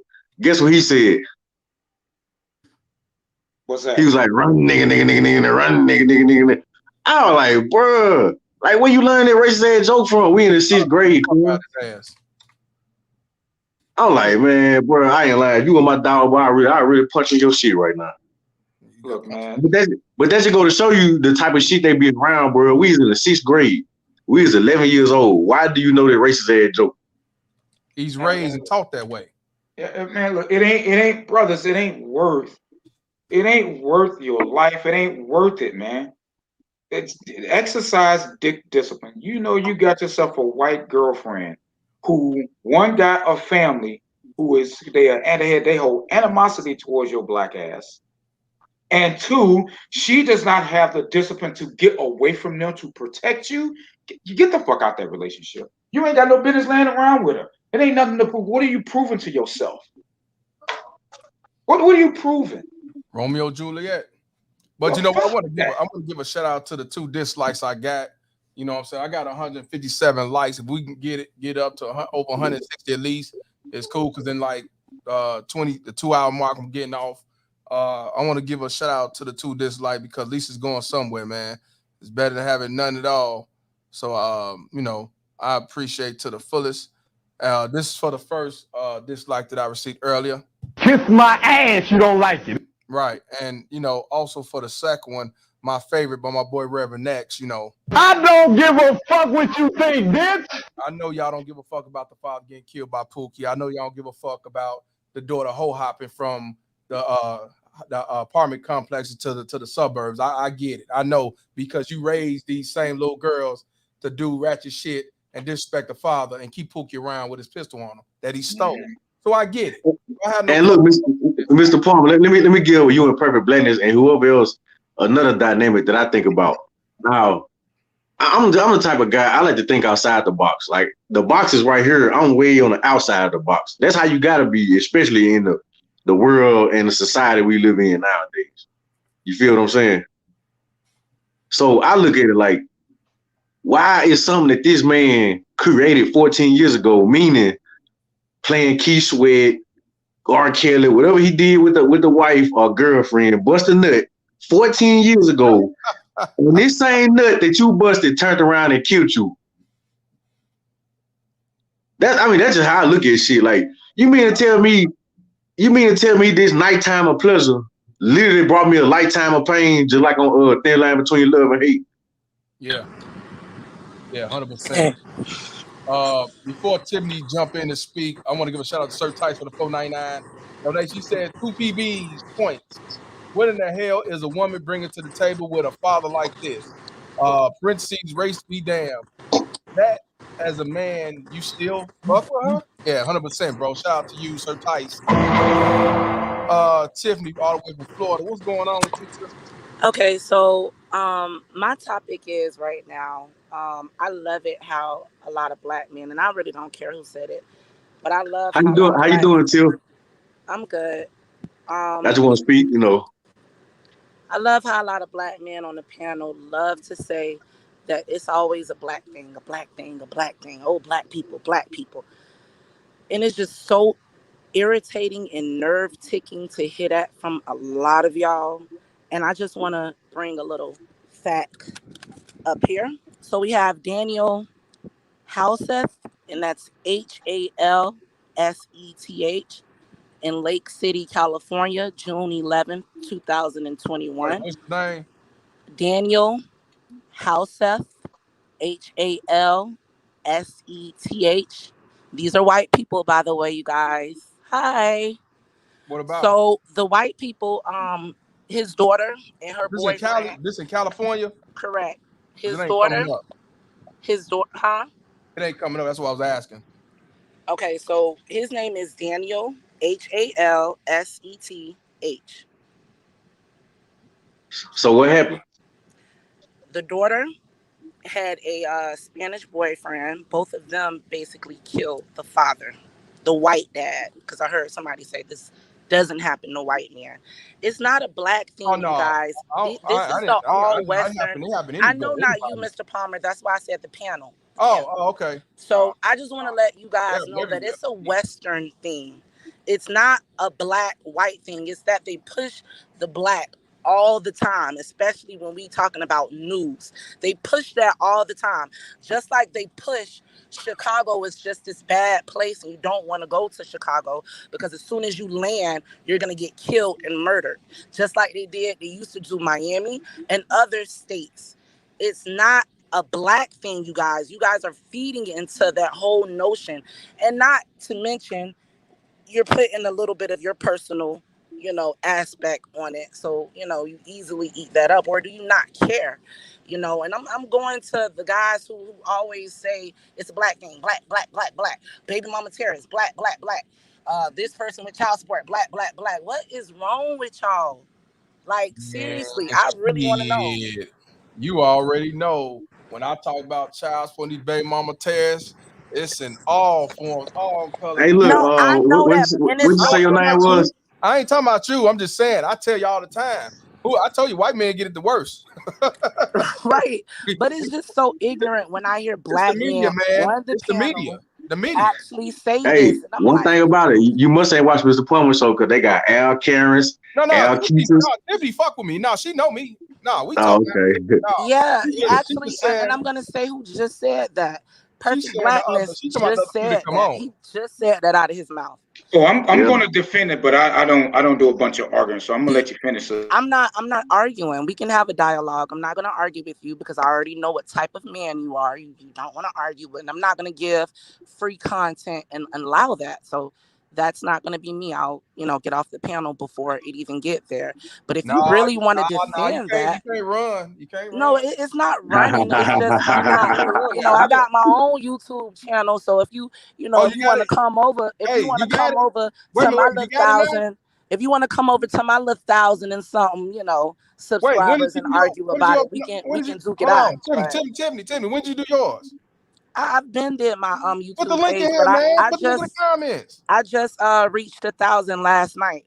Put the which I was link in excited the about. I mean, we talked about when you was like what to do, but I didn't know you had it already set up. Yeah, I remember when I had 5 subscribers a couple of months ago. So yeah, okay. Put the link in there so I can put it up there. I fuck with you. You support me, shit. I definitely will put it put it in the comments. So look, let me ask you this. You say you from Florida, right? Yes, sir. What part? Fort Lauderdale. Oh, okay. You out there where it's real beautiful out there. Yeah, it's beautiful and expensive. You know what? hey, you know what? Before Tiffany finished, this is what she talking about, and I was gonna talk about these. This teens, you talking about Romeo and Juliet? The white girl was 15. I say Romeo and Juliet. And I think, yeah, it is because the boyfriend and her, both of them killed her father. Oh wow, damn. Yeah, she killed the father. She was 15 or 14. I think he was 18, 19, something like that. But they killed the father, and this is them on the train making out and shit. So I'm gonna play this because this series about these kids coming to your house. These kids find the boyfriend coming to the house, disrespect the father, and the father get killed for it and shit. This you know what this remind me of? It's a TV show called For My Man. Yeah, I watched that. I watched that. But let me play That's this. what they remind me of. Let me play this and then read the article. I kind of forgot about this because I did somebody sent me this on my Instagram. But check this out. The daughter is, I think it was 15 or 14, and dude was like 16 or 17. They both killed the father, her father, and then they went off like they was nothing ain't shit happened, kissing everything. Let's watch the video right quick. No sound, but just watch. This after they did what they did. Like ain't shit happened.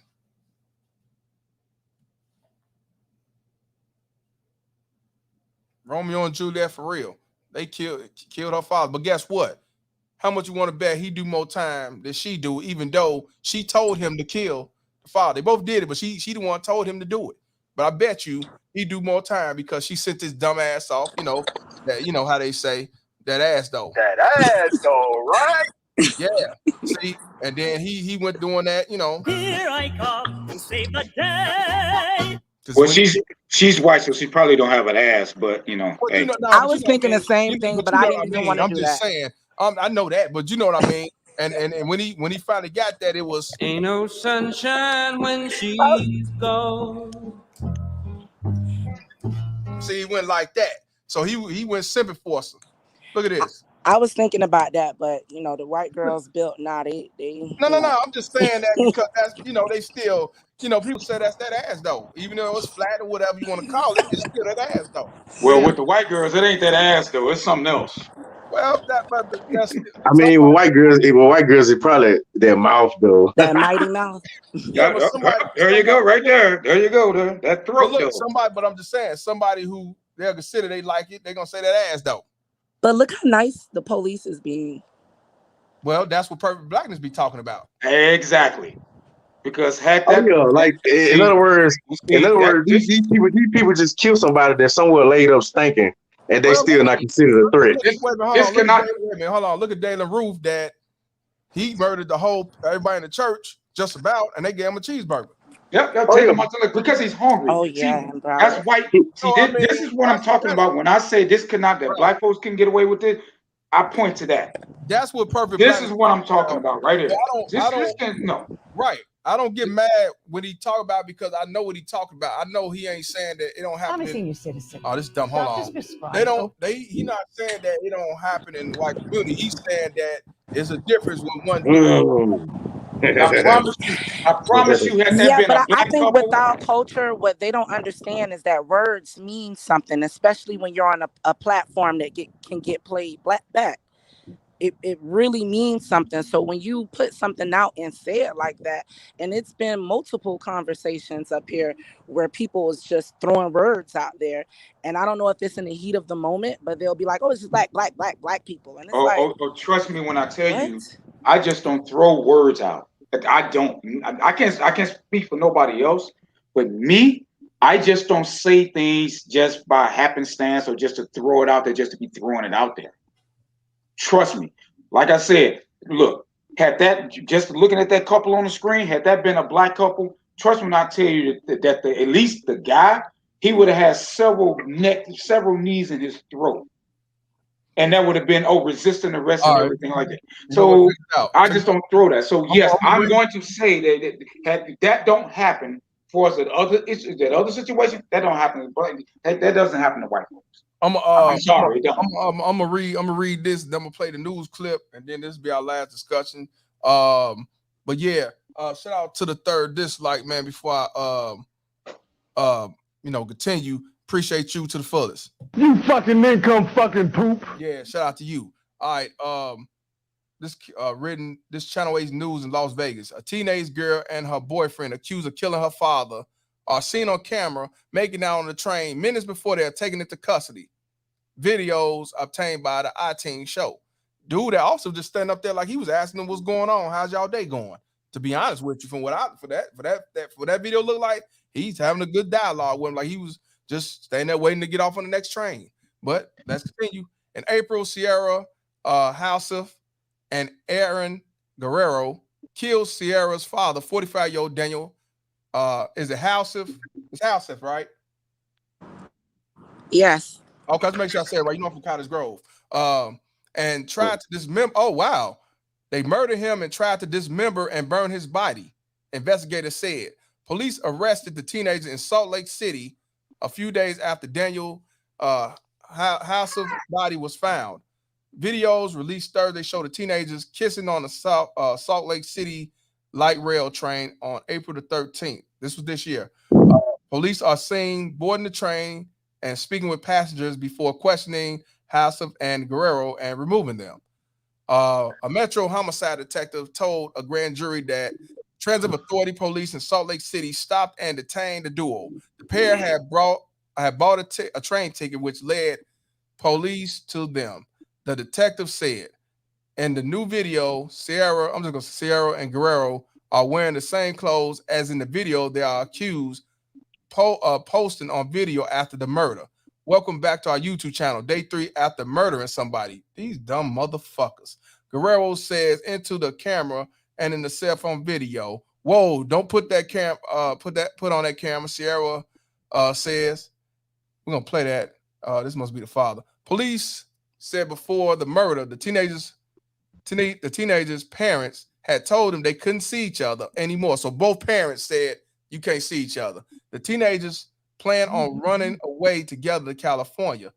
Daniel Housef's car was found in the town an hour and a half outside of Salt Lake City, police said.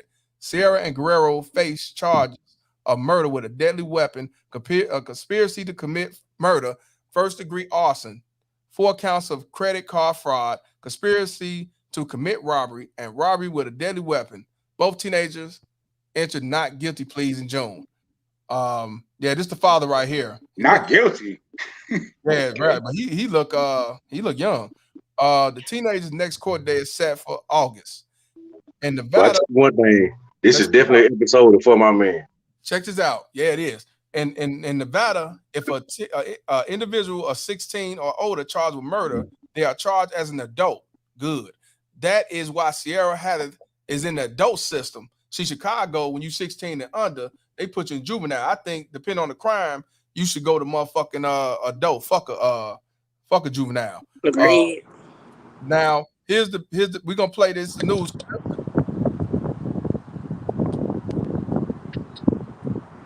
Sold your house? Awesome. It will play a commercial first. But yeah, we're gonna see that. This can happen often, y'all. And I like, yeah, just like Timmy say, yeah, it goes all races. They don't talk about it though. But here we go. Cell phone video, text messages. But I also just want to throw out there, we talk about black because that's what we deal with on a daily basis, man. If we was white, we'd most likely be talking about more like white people, but that's just the case. Let me play this. I got some of the evidence in a murder case against 2 teens. Good evening to you. I'm Brian Loftus. And I'm Denise Valdez. And this is a story the I-Team first broke back in April after the body of a Las Vegas man was discovered. Now Vanessa Murphy is here with new material at the center of this case. Vanessa?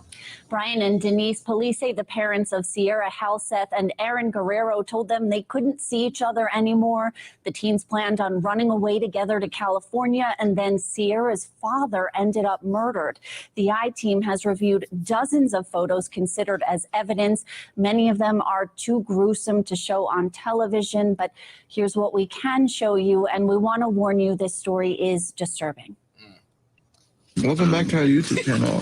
After murdering, day 3 after murdering somebody. Whoa! Don't put that on the camera.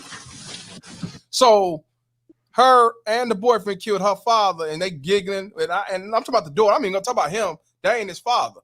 She giggling, laughing. Whoa! Don't put the camera on me. But they show recording like a motherfucker. And like I said, but y'all sit back and say, fathers don't want to be fathers. Fathers ain't shit.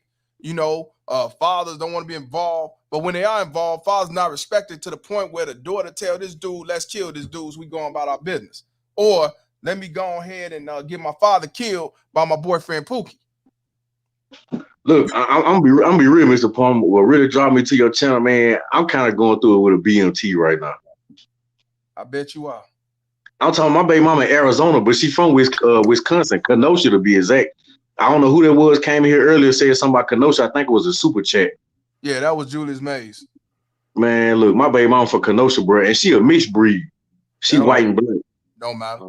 Baby mama tears, baby mama tears. Man, look, she coming up with accusations saying that my daughter said me and daddy got a secret game that we play, but he said we can't tell nobody. That's what I'm talking about, man. Look, and I'm sitting here like, what kind of secret game? Like, I don't even be around my daughter enough to play a game. Like, I mean, like for the something that game, that's that pedophile shit. That's what I'm saying. Yeah, that's basically what you're trying to say. That's what I'm saying, man. I see that right. And look, when she emailed yesterday, Mr. Palmer, she sent me a friend request on Facebook because I guess her and the dude she with, they going through it. Now let me give you a little backstory. I'm gonna make it short and sweet. My baby mama 26 and she pregnant with her 8th child. Wait a minute. What number? Wait, whoa. What number? Wait, what? How long? Exactly. Wait a minute, but what number is your child? I was just okay, listen, Mr. Paul, like, bro, you don't know how bad I've been wanting to come on your stream, but I just couldn't find the time. Like, I just listen to it and comment, you know, send a little money, whatever, but I've been wanting to come talk about this, man. Like, my story, bro, I done heard a lot of bad stories, but I don't think nobody's story like mine. Trust me, bro. I'm not okay. Where are you on the pecking order of these children? You like? I mean, trust me when I say you. I want to know what. I want to know where are you on the pecking order? I got somewhere to go with this. Oh, okay. So, like I said, I'm finna be 30. I'm finna be 32 in August, right? Before you say something, hold on. Before you say something, let me do it one more time. All right. Go ahead. What number she is, man? All right, look. When I met her, she was 18. She was bucking against the system. And what project? Where is your children on the pecking order with her 8? I gotta know. Okay, listen, I'm gonna tell you. When I met her at 18, she already had 1. Okay, so you're 2. I'm baby daddy number 2. Oh, so she was 18 and already had a child. I have to ask you a fundamental question. I do. So I'm listening. Go ahead. She was 18. So yeah, so that means she got pregnant at like she got pregnant at like 15, 16, because when she was 18, little DJ was already 2. Oh, see, this even makes it worse. So she was 18 already of a baby mama of a 2-year-old. Yeah, I have to ask you this, bro. Please don't take this personal. Nah, bro. Listen, bro. Listen. Go ahead. I'm gonna tell you. Like, I met her after I got out of prison. Yes, I've been in prison for 3 years in Mississippi. Even though I'm from Louisiana, I fucked up, and I'm a product of a single mama household. Even though my daddy was there, but he was more of a financial daddy. But I still love him. I respect him. He taught me a lot of stuff. Okay. You know what I'm saying? But my daddy was, he was there. He just more buy you Jordans and come spend the weekend type daddy. You know what I'm saying? Then he wasn't there enough. Then he was just there. I understand. I understand. Because a lot of women come to this space and they say we don't hold men accountable. And every chance I get, I have to do it. Now, she's 18 of a 2-year-old. So she had a child at 2, meaning she had gotten pregnant at least somewhere around 15, 14, getting ready very, very early. Yeah, because it take 9 months to make a baby. So he was already 18. So I understand you coming out of prison and all that 3 years down and all that. I understand. But black men, they do not afford us with too many excuses. Nah, I definitely ain't making no excuses. I'm just saying, like, I couldn't meet her because I was incarcerated. I met her after incarceration. And I was 23 and she was 18. Okay. So you raw dog this girl, this woman, and you gave her your my seed. I get it. I mean, but listen, let me give you a little more before you go. You know what, Blackness? Let them finish the story, then we'll talk. Let me give you a little more so you'll understand. Like, when I met her, she was real sweet, like quiet, never said too much, red bone, kind of thick, you know. And this was in Mississippi. Like, I guess her white mama was kind of all right. Yeah, pretty much. Yeah, it's like her mama couldn't control her in Kenosha, Wisconsin, so she sent her to go stay with her dad in Mississippi. And I'm just getting out of prison in Mississippi, so I end up running across her. We end up, you know, getting cool, whatever. I get her pregnant. She go back to Wisconsin, blame the baby on another dude. He found out it wasn't his, punched her in the mouth, knocked her teeth out. Yeah, like dead ass, punched her and knocked out one of her wisdom teeth, like the teeth way in the back, them big motherfuckers. Yeah. So I guess he knocked some sense into her. A wisdom tooth, so she called a right cross and not a straight. Yeah, like he hit her with some Mike Tyson shit back when he had the part in his head. Some Harlem Nights type shit. In order for that wisdom tooth to get hit. Y'all women better stop claiming other men to be the father. I swear to God, bro. Listen, dude was not playing like I'm telling you, bro. Listen, yo, Mr. Palmer, hold on. This is another thing. When the baby was born, bro, her daddy went up there and got her and brought her back to Mississippi. Like, he was like, nigga, I'm finna bring you your child. That's your baby. And I was like, yes, sir. You know what I'm saying? I'm with a whole white girl at the time. I had me a snow bunny. You know what I'm saying? He brought her back to Mississippi. Me and my mama. My mama swallowed her by the mouth. We did the DNA test. It come back.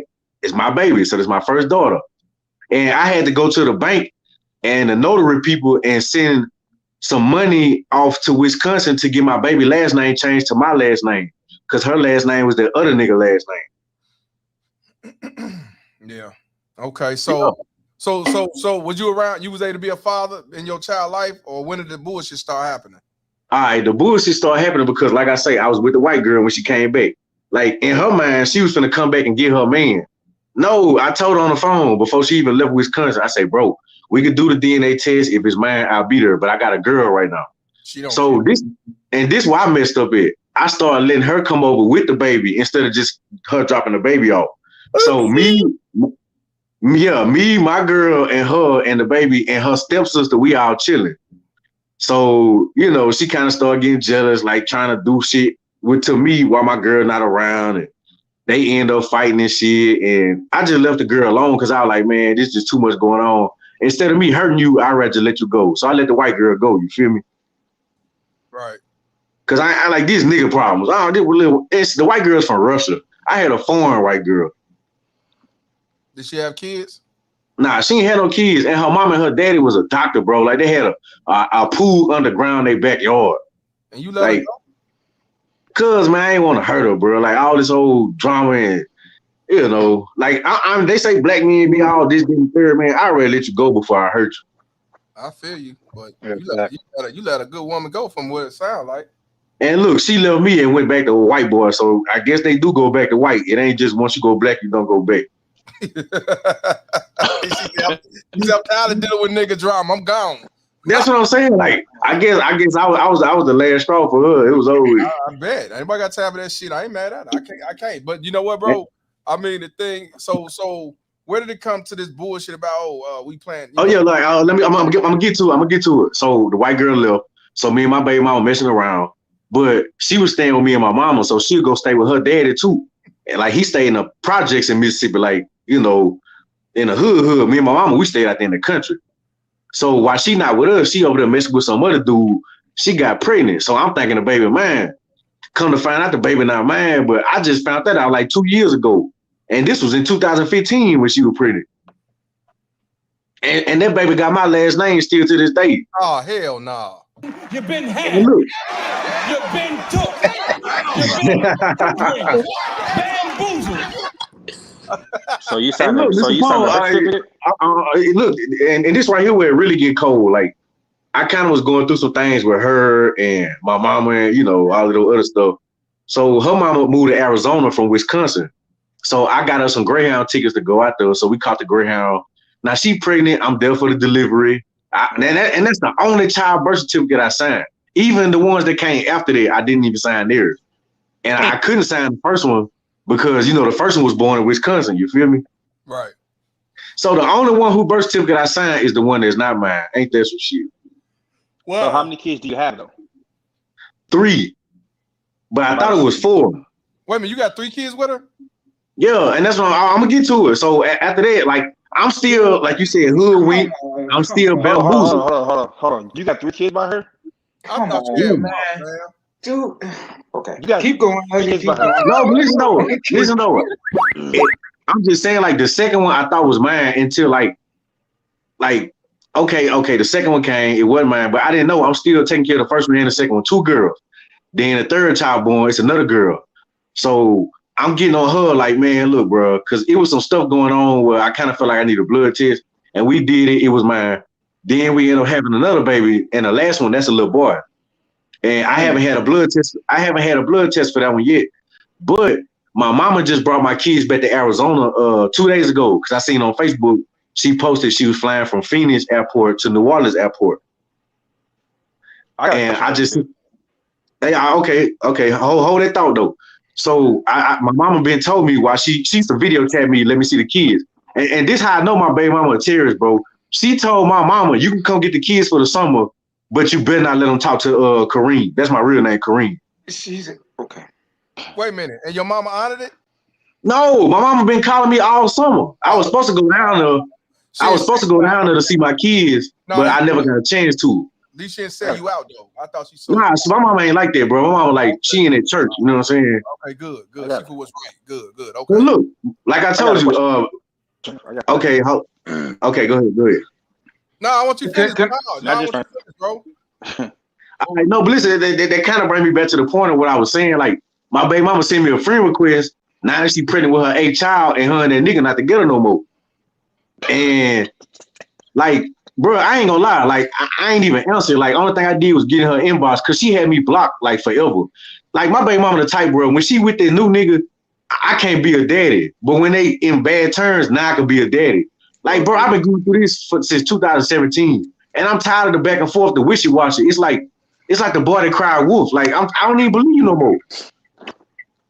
I got a question. Okay, no. I want him to finish, but I gotta go. Perfect blackness. The only thing I'm gonna say, bro, email me. You gotta have a one-on-one with me on here, bro. Yeah. You gotta have a one-on-one with me, bro. This is something because I ain't gonna be able to do it all today because I'm gonna cut it short in like 20 minutes, 2.5 hour mark. But we definitely gotta do a one-on-one so we could talk and learn from this and maybe possibly help you get your mind right. I want you to stay on though, so you can talk to Perfect Black, but I want you to email. Hold on. I'm gonna put my email here. Please email me today. Yeah, bro. I'm talking about a girl. Like, bro, the girl really got mental issues, bro. Like, ain't no way you just sit up there and lay up and have all these kids, and you staying with your mama and your stepdaddy with this new nigga. Okay, she must got some good pussy. You know, there's an old saying. You know, fool me once, shame on you. Fool me again, shame on. I understand. Hold on. You had 3, not because I thought it was 1. You had 3 children with it. You lose all rights to call her a BMT when she came to you 18 years old with a 2-year-old. I mean, but at the time though, bro, like in Mississippi, bro, 18 with 1 child, that ain't really too bad. It's kind of good. Wait a minute, what part of Mississippi you from, bro? Oh, I ain't from Mississippi. I'm from Louisiana, but my mama stayed in Tupelo. So is that the norm out there? Man, it's so many high school girl, man, young girl, pregnant man. Like, if a girl got 1 kid, bro, that's kind of good, honestly. Oh, I don't know. No. You see what he just said? I hope people are listening to what he said. Yeah, that's why I want to listen. He said if they're in high school with a child, that's kind of good. No, she wasn't in high school. She was done with school. Like, she had just graduated. But it's bad, but it's still not as bad as a lot of most situations. That's what I'm saying. Like, I'm not saying I'm not. Why? And this is why right here I say change the laws of your mind, because people, you think, like you say, it's not the worst, but it's decent. I'm gonna settle for it. I'm definitely not agreeing with the fact that it's not fucked up. It's definitely fucked up all the way around. What I encourage you to, before you say anything else about your story, well, no, we're gonna do a one-on-one. Yes, I would just go, Mr. Palmer, one-on-one, because you have said enough for people like myself, we can go days on this. Bro, really, my situation could have been a whole show. Oh, this is gonna be a whole show. You just don't know. You were speaking about. You were speaking about how. You were speaking about how unique your situation. How unique your situation is. I would beg to differ. I would say I would hold your situation up is how insanely common this is, and I'm talking about on the men's side. Right. Yeah, you're talking about in the black community, right? We have far too many black men like yourself who do just this. You meet and this you know what, bro? Like when I was young. Oh, go ahead. You meet this chick. She already comes to you with signs to where you should give her assholes and elbows. Run. She coming back. But no. This isn't baggage. Okay. Bad credit. That's baggage. Okay. 18 years old with a 2-year-old. That ain't baggage. That's what hazard. You call it? That's hazard right there. That's stay away. Okay. That is a red flag that you have consciously ignored the first time.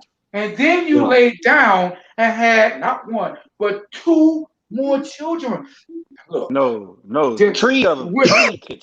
No, listen to what I'm saying. He laid down and had 1. Yes. And then he laid down and had 2 more. When she came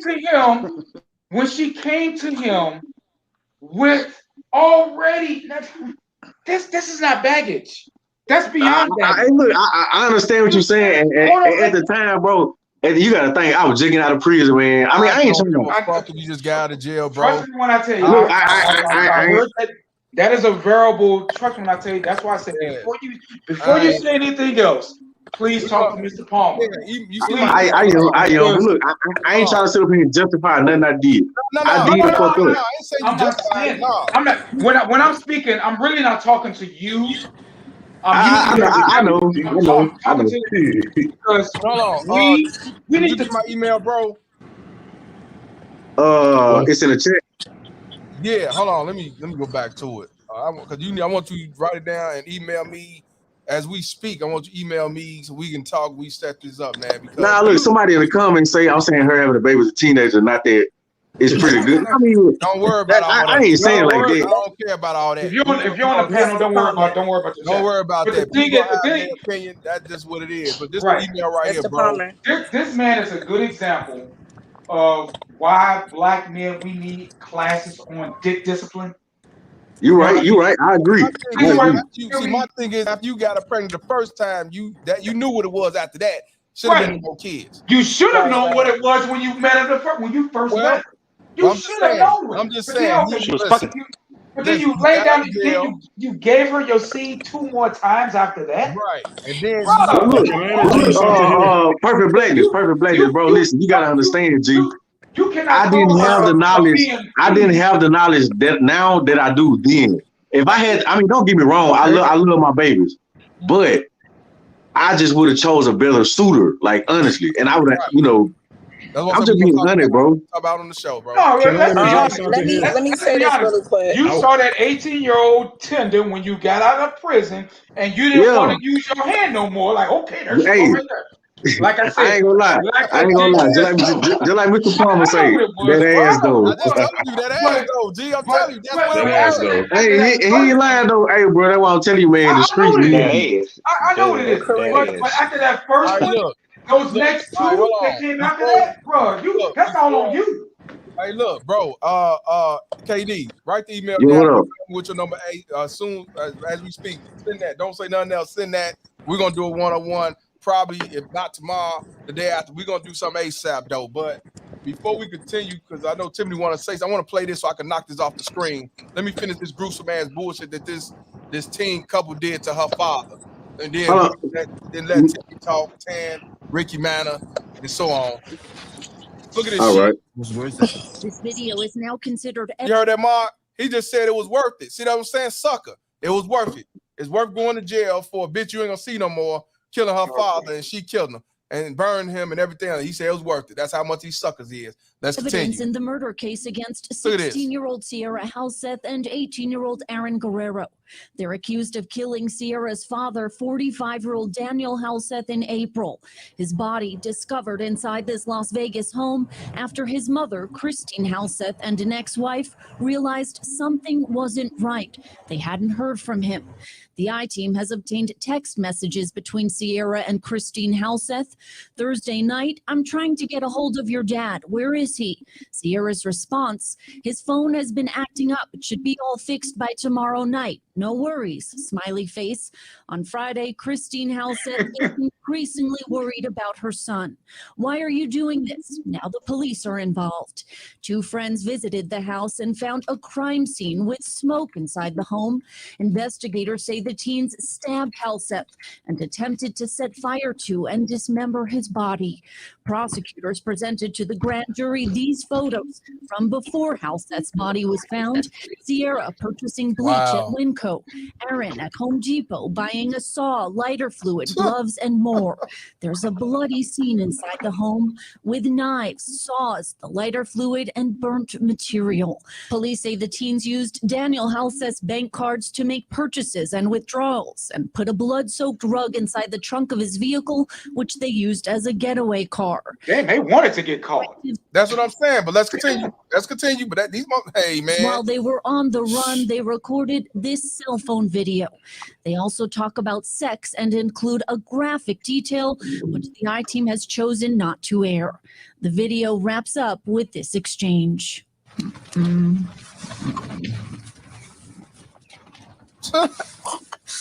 Yeah. Oh, yeah. So, yeah.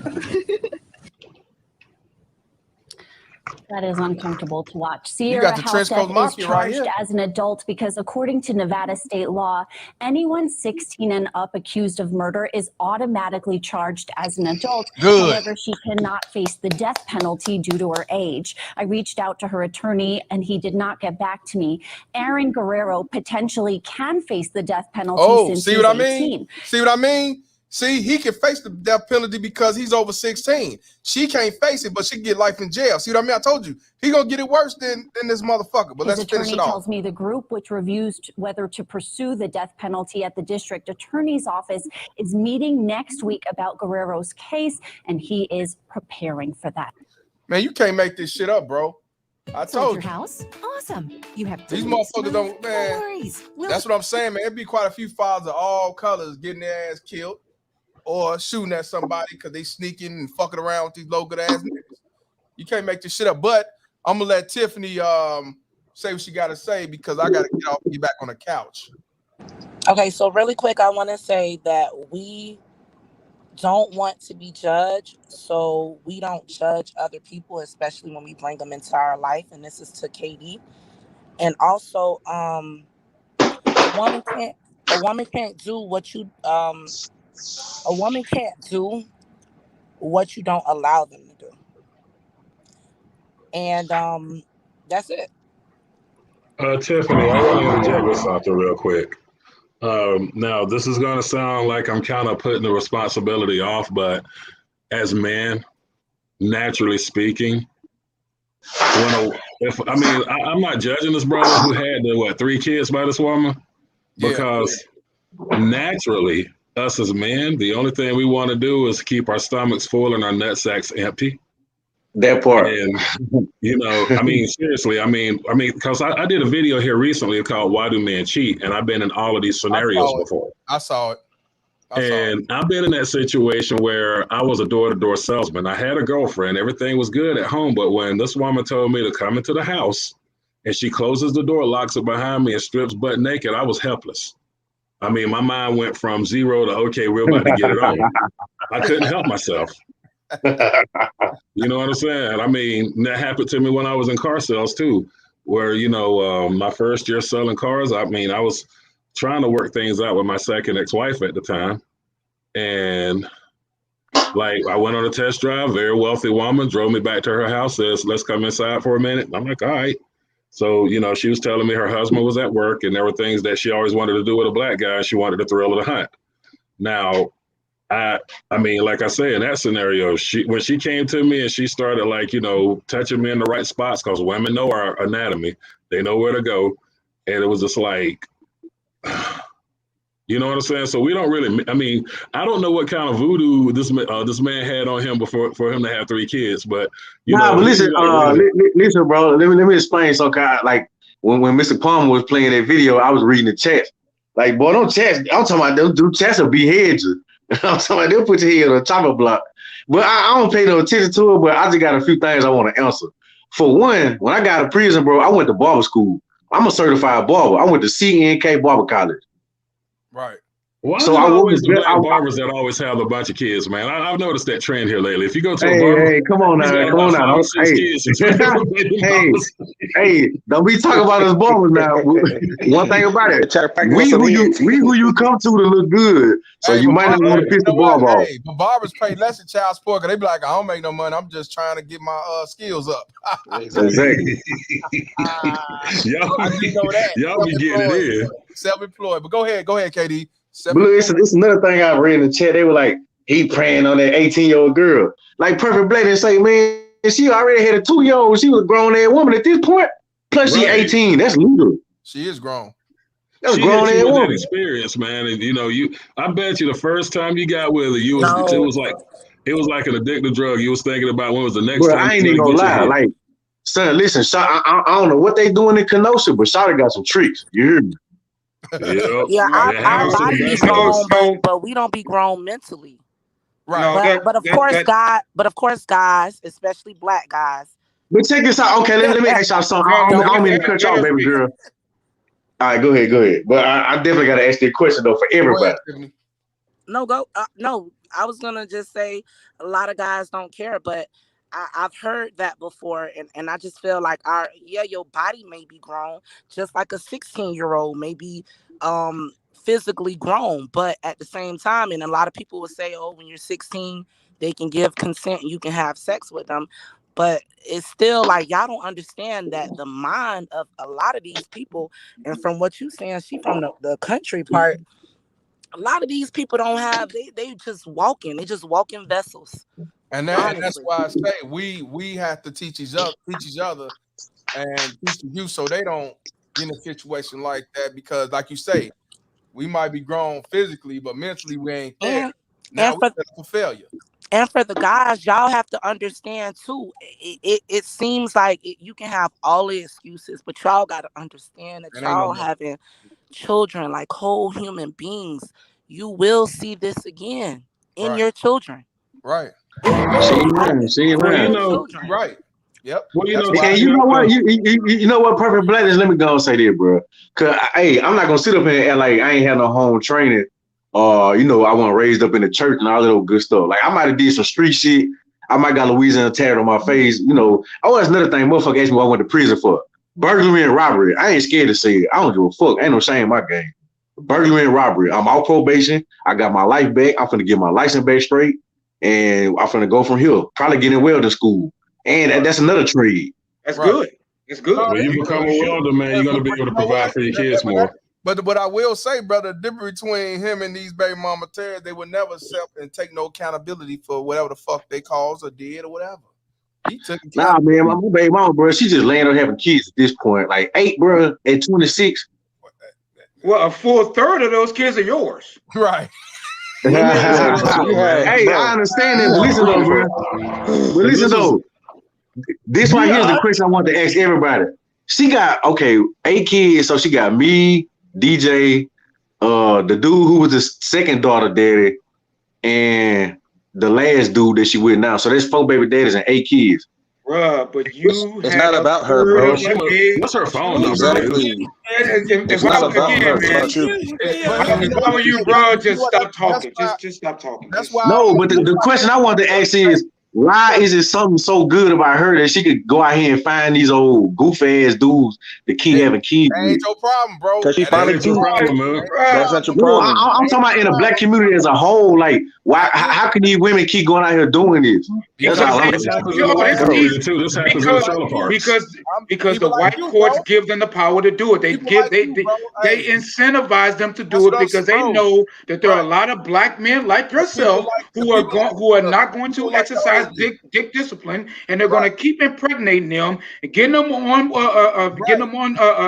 child support and all Welfare. that and welfare and all of that. And it is a sick self-fulfilling prophecy, That's sick what I'm saying. self-fulfilling doggone thing because we people don't like have you. enough men exercising dick discipline. Right. It's people like You you. make the one old Jews. mistake, It's okay, people like fine. But you've impregnated her Right. 2 other times after 3 that times. first mistake. I understand that, but you know what? You have no room for Hey, she's had listen, 8 bro. kids. Hey, one thing And about it. the third of her kids are yours. Hey, can I You have interject no with something here real quick before I roll? Go ahead. All right, who's the one who got the kids? What's your name? KD. KD, let me ask you a question. You know, you got an avatar up, so nobody's really gonna judge you for this. Nah, look, bro, look. Hold on, watch Let me this. ask you something. Here I go right here. All right, so Here let I me go ask right you. here. Hey, bro, Let me I am ask not you this scared to then. show my face. All right, you The didn't have to do the that. only reason I had an avatar on is because all y'all got avatar on, and I Okay, ain't want to you be on didn't the have to do eyeball. that. I mean, the reason I'm gonna say this, I'm gonna ask you this because you didn't have to do that, but I'm gonna ask you a question. And be honest with me, and be honest with the panel, be honest with the chat. You love this woman, don't you? Nah, bro, honestly, bro, listen. Bro, listen. I mean, I'm not joking with you. No, listen, I'm not hold joking. on. Let me talk. You love this woman. If you gonna ask me a question, at least give me a chance to answer. Okay. Listen, bro, when Mr. Palmer played that song, that my baby mama, child support, bro, listen, that song resonated with me because, bro, she could be the coolest baby mama in the world. Like, at one point in time, bro, like, we was actually doing the family thing. She'll let me file the kids. Like, I've been taking care of her, my kids, like, doing the right thing, but some kind of way, her little hypergamous nature and female nature kicked in, and she just, like, kicked me out for some old thug nigga, like, the nigga of blood, bro. Don't get me wrong. She really didn't want that. That was a fraud. That was a front till she got the next nigga. That's all. And you know what, bro? She told me, she was like, you're not even really my type. See? I'm like, okay, that's cool with me. But if I'm not your type, then why we got 3 kids? Well, let me ask you this, Because she want that child support. I can ask you that same question. You're gonna reap the She want that child benefit. support, bro. The benefit, welfare, everything else, not just child support, welfare, Exactly. and all that. Because she's not gonna get that much of child support from him. Nah, she definitely not gonna get that much from me. But welfare and government daddy and Jim Crow handouts he's doing and everything else. That's why. That's why she got. And you talking about food stamp, bro? You know how much a month that girl getting food stamps? Probably more than that. You ask why they do it because they're incentivized to do it. They're incentivized to do it. Yeah, they don't have to. They don't have to go to college. They don't have to put the work in. The only thing they have to do is just have a kid. Why? And like I said, you complain about her 8 children, but a full third of them belong to you. Right, but check this out. But listen, bro. I understand. Is that perfect blackness? Yeah, absolutely. Listen, I understand what you're saying, bro, and I like you, man. You like you be on your fitness too. And hey, one thing about it, I'm definitely swole myself, and it definitely ain't all. I'm in my 40s. I ain't in my 50s. Well, check this out. Hold on. Now I'm just saying though, like, hold on. But listen though, bro. I take care of my kids though. Hold on for a minute. Hold on. Older than the motherfucking court. Hey, Michael been on here for a minute and he ain't said shit. I'm gonna let Michael talk, and because I'm finna wind this shit down. Michael, what's going on, bro? Oh, not much, man. Just posted up listening to the whole chat. But what's going actually, on, brother? Oh, not much. Actually, what I jumped in to say was because I know that I think it was a sister, was it Tiffany? She was talking about as far as the whole we got to get off the blackness. But my whole take on that, and y'all can chew on it and tell me what you think is, if we the original, right, as far as melanin and everything else is recessive genes, so way the go of the original man society goes. So, for example, Margaret Singer, right, brought in Planned Parenthood, try to destroy us. But in turn, guess what? Now you got a lot of Caucasian women in there aborting babies left and right because they come from a position of power. So they're always going to control the narrative to make us look like the scapegoat. But most of Planned Parenthood is in the black community. Most of the Planned Parenthood is in black community. I get it. But if you look at like data, where do a lot of these Caucasians, they're not going to go in their own community. They're going to dip down there in the black community, get their little abortion, and then they pop smoke. You see? They drive to the next state too. Oh yeah. Oh they yeah. make sure they don't get seen doing this. Yeah. So the whole point that I was just making is the fact that we're always the scapegoat. They destroyed the black home, right? Taking the black man out of it. Now, here it is, 2021. You look at America as a whole, or just anything dealing on Western society, their families are being destroyed to where their birth rate is very low. It's so folding on them. In general, yeah, I get we're not supposed to be all up on the black this, but that's the narrative they push, is because the way we go is the way they go. Like for example, like our women. They try to say they're ratchet. Granted, we got them out there, but look at their women. They're picking up on our women's isms and kisms. Now they bringing that stuff. There's nothing more than a we wear a wicked witch with white skin. Right. Oh yeah. Right. Oh yeah. So I was just bringing it out there. I was just listening to what she said, and it's valid. But when I look at everything and just history, where we stand and how they scapegoat us, is really a lot of that shit is falling back on them too. But they're never gonna put that out there. Even with food stamps, majority of them is on food stamps, Section 8 and stuff like that. But they're never going to put that out there. Right, but the problem is in the black community that we on in a higher rate. Yeah, it's because it's more of them. They suck it up dry. But the problem is in the black community is we have, when it comes to the mostly black baby mama tears women, they are at a higher rate than white people. So that's the problem. And they put it on Front Street too. Yeah, the white baby mama terrorists don't put it on Front Street that much unless she's like one of those wiggle chicks. That's the difference. Yeah. That's why I say Al Karens are the worst. And I got something I wanted to add to that too. Joe Biden said when he was talking to his congressional black caucus, talking about by the year 2040, this country is going to be minority white. There's two ways he's executing that. The first way he's executing it is that he's opening up the borders because he knows that these new immigrants that are coming in are going to be more obedient to what he got going on. They're trying to change the government structure. The second way, it came on me, and I'm going to talk about this tonight on my show, is how they're trying to politicize homosexuality. I have nothing against gay people, but they're politicizing it heavy. I tried to watch Batwoman the other night, right? And, on HBO Max while I was working out. And I was like, wait a minute, okay, I wanted to see how this was going to spin off. But come to find out, Batwoman is a lesbian. Is a stud. And I'm like, whoa, wait a minute, this got to go. You see what I'm saying? But the same trick we're the experiment. They really want control of white America because white America has the power. The powers that be is trying to figure out how to do it. And we've been the experiment for the last 40, 50 years. Probably longer than that. And now they mastered it, and now they're going after the white people. This is what that whole election, this is why the white people were so mad about the Trump presidency and how how it's questionable. This is the real reason they're mad. They're not mad about, they love Donald Trump. No, they see what's happening to them. They seeing themselves without a voice. They seeing themselves as the victim of the police state. They're seeing themselves as their families falling apart. And they're the new slave. So basically, the shoe's on the other foot. Yep, they about to be their new slave class. But see, if the shoe is on the other foot, where does that leave us? We're not in charge. Not at all. But I'm just saying, it seems like it's like the shoe's kind of on the other foot. No, they're going to be looking to us for help, just like they did in every major war. But this time we were wise because a lot of soldiers were coming back and they were getting lynched in their uniform. Or you get like, granted, you got black police officers, right? They'll do the same mistake as a white police officer, but they get time. But they're running to the wrong black people for help, though. They're running to Brandon Tatum. They're running to freaking Candace Owens. They're not going to be able to help them. Oh, no. No, but they're looking to us since this whole Black Lives Matter. That's another agenda within itself. Black Lives Matter. Yeah. Because they're not what I'm gonna do, I'm gonna go on and shut it down. Like I said, I promise I'm not gonna be doing it like I was. KD, please email me ASAP so we can talk behind the scenes.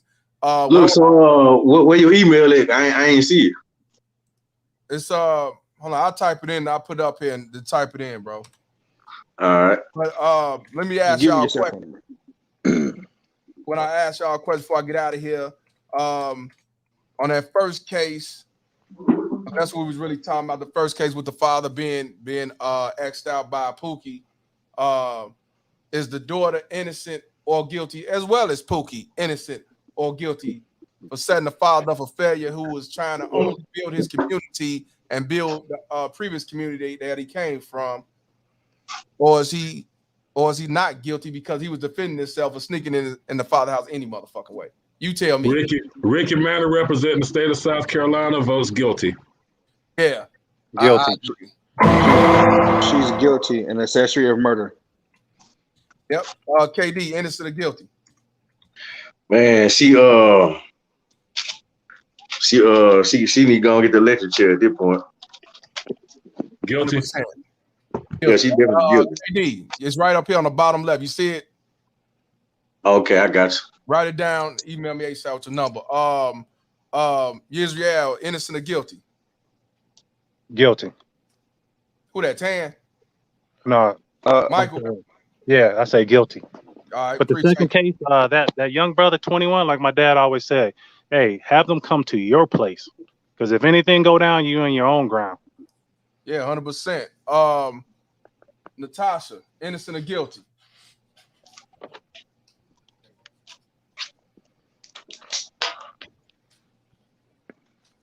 All right, she ain't there. Perfect blackness, innocent or guilty? Hey man, look at this, man. I think, correct me if I'm wrong, but I do believe the state of Missouri is one of the last states. Oh, somebody's got a lot of background. I don't know who that is because I can't see the name, but I'm hearing buzzing. Am I the only one hearing the buzzing? Go ahead. I heard. Go ahead. No, That was was Tasha, but Tasha typed in guilty. She said guilty, but go ahead. Okay, I think the state of Missouri is one of the and people can correct me if I'm wrong, but you can still legally get death by firing squad. They're both guilty, and they both should get death by firing squad. 100%. Tiffany, innocent or guilty? From what I know, the girl is innocent. Okay. The boy is guilty, and Katie is guilty as well. Okay, yeah, well, why? Hey. No. Let her explain. Please let her explain. Let me ask you this. Come on now. Tiffany, why you? I mean, what you know about the daughter for her not to be guilty? From the daughter, I feel like, I've been a teenage girl and I've had that same feeling. And you don't know that your boyfriend is about to kill your father. She didn't know that. No. I agree with that. She probably don't know. But at the same time, she knew he was a thug. She knew he got a gun. He knew he got a gun. Yeah. Yeah, but you don't think I had boyfriends at that age. You don't think that your boyfriend that you're sleeping with, because once these little girls coochie get horny, they not thinking that their boyfriend is gonna kill their father. I don't think they thought like that. Hold on. But then you gotta understand, the father told him prior numerous times. Correct. Here. Correct. And I've been in that situation. I understand. But again, when these girls get horny, they don't hear a father, they don't hear a mother, they don't hear a brother, they don't hear a sister. Especially when you have working parents that all of a sudden now want to put a lock on their daughters' vagina. But a lot of these parents don't even talk to their kids about sex. They don't talk to their kids about these type of men. I'm not saying he didn't, but I'm just saying I don't believe that girl thought that boy was going to kill her father, because being a father, that's your protection. So that means she shouldn't be accountable. Yeah, exactly. I don't think that she should be accountable for the murder. Doesn't mean that she shouldn't be accountable. No, I don't think that she should be accountable for the murder. No. Okay, all right. Hey, we ain't gonna do that. When the black manosphere say that black, I'm cutting this short, but I mean that's cool. She entitled her opinion. I say though. No accountability. Let me get to the chat. Perfect Blackness said he typed it in. They both guilty. J Ham says guilty as fuck. K6 Mill said both are guilty. Omega say he don't support Black Lives Matter. God bless you. Natasha says guilty. Natasha says guilty again. Tim Howard V says guilty, death, sentenced to death. Fire Flame says both guilty. Who else? Mega Dread says guilty. E Senior says guilty as fuck. Fireman thumbs down, that means guilty. Sato said, Mr. Palmer, you already know the position. The Council of Krypton, guilty. Natasha says guilty again. I meant it. Doom guy says guilty. Natasha say off with their heads. So, you know what I mean? FBI say no accountability, fee fail. John Henry, shout out to him for the $5 donation. He said excuse. Appreciate you, my brother, to the fullest. Yeah. I want to say too, she's not a black woman. She's a girl. Okay. That's it. She black though. Okay. She's still black though. Okay. She's a black girl. But she's not a woman. She's a girl. No, she's a girl. Okay, that don't matter. To be held accountable for her It actions. do She goes into matter. a Why? store. Okay, so Y'all say- does it not matter if say you have black sex girl. with a 15-year-old? No, If you y'all have say sex black with girl a matter. 15-year-old who already having sex, does it not matter? So wait a minute, let me ask you this.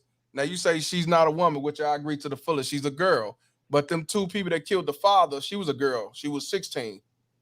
So, Correct. but she killed her father. So is she innocent or guilty? But that white girl Innocent or guilty? actually, but that white girl actually Innocent or went. guilty? And, You're deflecting. no, she's guilty. She actually went to Home Depot or whatever. Innocent or guilty though, because She's guilty. but she's still a girl. And Yeah, but she participated in that murder. She could have been manipulated by the boyfriend. Oh, she didn't participate in this either? She The black participated. girl didn't participate in this? She invited the didn't boy know. over there. She invited him over To there. have sex, not to murder her father. Okay, but here's the we in the thing. black disobeyed her manosphere father. say, She when we in disobeyed the her black father. manosphere say that black women, in this case girls, so when we say that they don't want and they avoid accountability, here it sits right here. Here it sits Exactly. right here.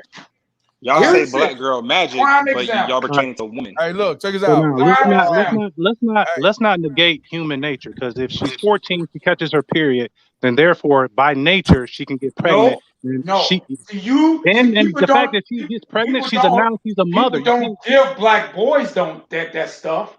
They No, don't give black boys that excuse. I can That's tell what you I'm how saying. many She's black boys guilty. that I gotta sit out there and deal with. Hey, perfect black. That's what he's saying. He's saying ain't no excuse. That's what he's saying. No excuse. Yeah, because she's 14, she's not a child. She catches her period. In nature, she becomes a woman. She gets pregnant. Now she's a mother at 14, 15, 16. But that's not the situation. Boys down in the So you street can't because they think absolve they her for wrong. her actions. We So got to- therefore, we she gotta is talk about guilty. this. We Yeah, gotta but that's not the situation. We might She's have to not a do mother. part. We gotta have to do I know part. that, But she's a grown That woman. girl to the deserves a lowest scarlet common letter for the rest denominator of her for you life. to try to That negate girl the fact invited that boy over for sex. Not And she deserves a scarlet letter for the rest of her life for doing it. Because her father got murdered. She disobeyed her father like a grown We person. got to do another. We probably have to do a part 2 on this because I'm looking Yeah, at the run that part 2. Please, yeah, we run can do that. a part 2 tomorrow and then jump Run to what that I'm gonna back. talk about. But look, Natasha $5 donation says, she says, sorry about the feedback. They told me put the headphones and maybe less feedback I'm learning. It's all good. It's all good. But she said guilty too for both of them. But check this out. Julian Wilson says guilty. Julian Wilson says guilty. But check this out. Quincy X said if the dad shot first, he said not guilty. So in his own home. See what I'm saying? Right. No, but hold on. People entitled to their opinion. So that's what I'm saying. Everybody ain't gonna agree with what we, what it is. But they got different factors. I say whether he shot first or not, he's guilty. The other dude, the father ain't guilty to me, but Quincy X is entitled to what he say. Like I said, John Henry said all guilty. Emmanuel says both guilty of as fuck your honor. Tim Howard V said, but the daughter violated her father's words. Toronto guy says guilty as fuck. MPI says guilty. And the shooter's not a man but a boy. He's still guilty. That's what Tim Howard V said. Yeah, so some people got some mixed. See, some people think that the boy, he guilty all the way. Some people think that she's not guilty. And then some say, I think she's guilty because no accountability. You know what I'm saying? Yeah, we gotta continue this tomorrow because that's something we could talk about. Why you feel that she's innocent or guilty. We could talk about that because that's something to be discussed. And I don't want to be on no 4 hours like I was doing before. But this shit is a deadlock.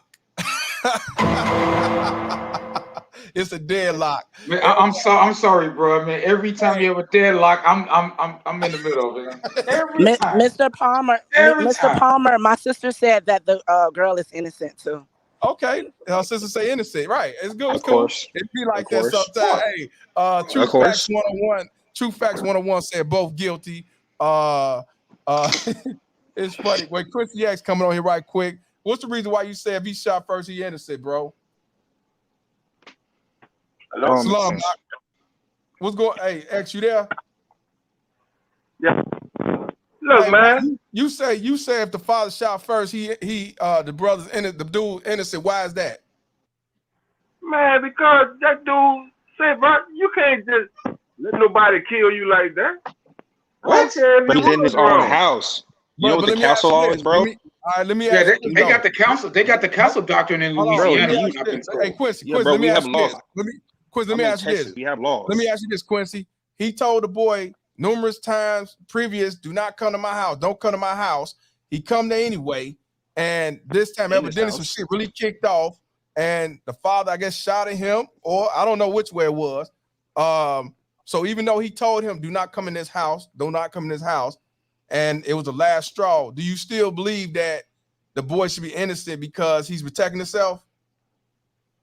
Oh, I was off. I ain't know about that. Yeah, he told him numerous of times, do not come to my house. This before they even moved to the new area. And he still come ladder. And use the same ladder. ladder. Right, so he shouldn't have been in the house, period. Okay. So do you still think this boy's innocent? Nah, he should have shot the fuck out of him. Okay, all right, well, Quincy, he changed his narrative to guilty because now you know the whole situation. Ask him about the girl. Ask him about the girl, though. No, and Miss Tiffany, you said he came with a hard dick, not a murderous mind. But the goddamn boy came with a fucking gun. Yeah, because all boys are. But nobody thinks So that you're about to kill. No. I'm sorry. Hey, look, we got to talk came about with a gun. He wanted to impress her. He wanted to impress her. Bro, you taking no accountability. He knew he was going to get into it with the father. This is our BWs. It's our BWs out here. Exactly. BWs, no accountability. Exactly. Right there. Check it out. What I'm saying is, I'm sorry. When you hear a difference of opinion, either you take heed or learn from it. So that's why I say we got to talk about tomorrow to finish up to see, what's the reason, which he did say, but I want to have more time. I don't want to talk and then we got to jump off. Sato said the thug boyfriend was told not to come to his house. He was trespassing. The boyfriend is guilty. Okay. He came with a gun. I'm sorry. He came with a gun. And he had a gun. So like I say, I gave the gavel meal. But yeah, I'm gonna nip this in the bud. What I'm gonna do, we're gonna finish talking about it tomorrow as soon as I get on, and then I got another topic. So that's how we're gonna do that. It ain't gonna take too long to finish dissecting about this daughter. So we're gonna talk about the daughter. We ain't gonna talk about the boyfriend. We already know everybody's saying guilty to that, but we're gonna talk about why he or she feel that the girl is innocent and she don't have to hold no accountability. So we're gonna talk about the BW has no accountability. Right, we're gonna talk about that tomorrow. But all I gotta say, what y'all heard here today, when it comes to these 3 cases, y'all take heed, and we'll talk about this tomorrow. So I'll be on my way to Laredo.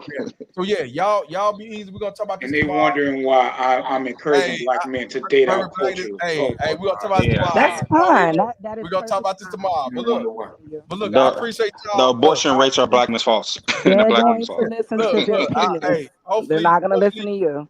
That's fine. I got it. But we grown. Like I said, we're gonna dialogue, finish up tomorrow, so we have more time. Because I don't want to talk and then I ain't get to finish somebody else and all that. Then I got to jump off on the couch. So that's why I say we're gonna talk about the rest of it tomorrow.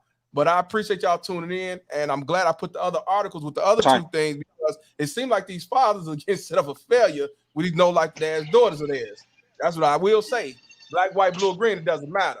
So tomorrow, 1 o'clock, we'll continue. I'm gonna put the title of a different topic, but before we talk about it, we're gonna talk about this 14-year-old daughter. We'll do that. All right, so we'll do that. So tomorrow, 1 o'clock, it'll be 1 o'clock on time. We're gonna talk about that shit. So y'all be safe. I gotta get back on the couch. It's getting warm out there. I'll holler at y'all tomorrow for sure, okay?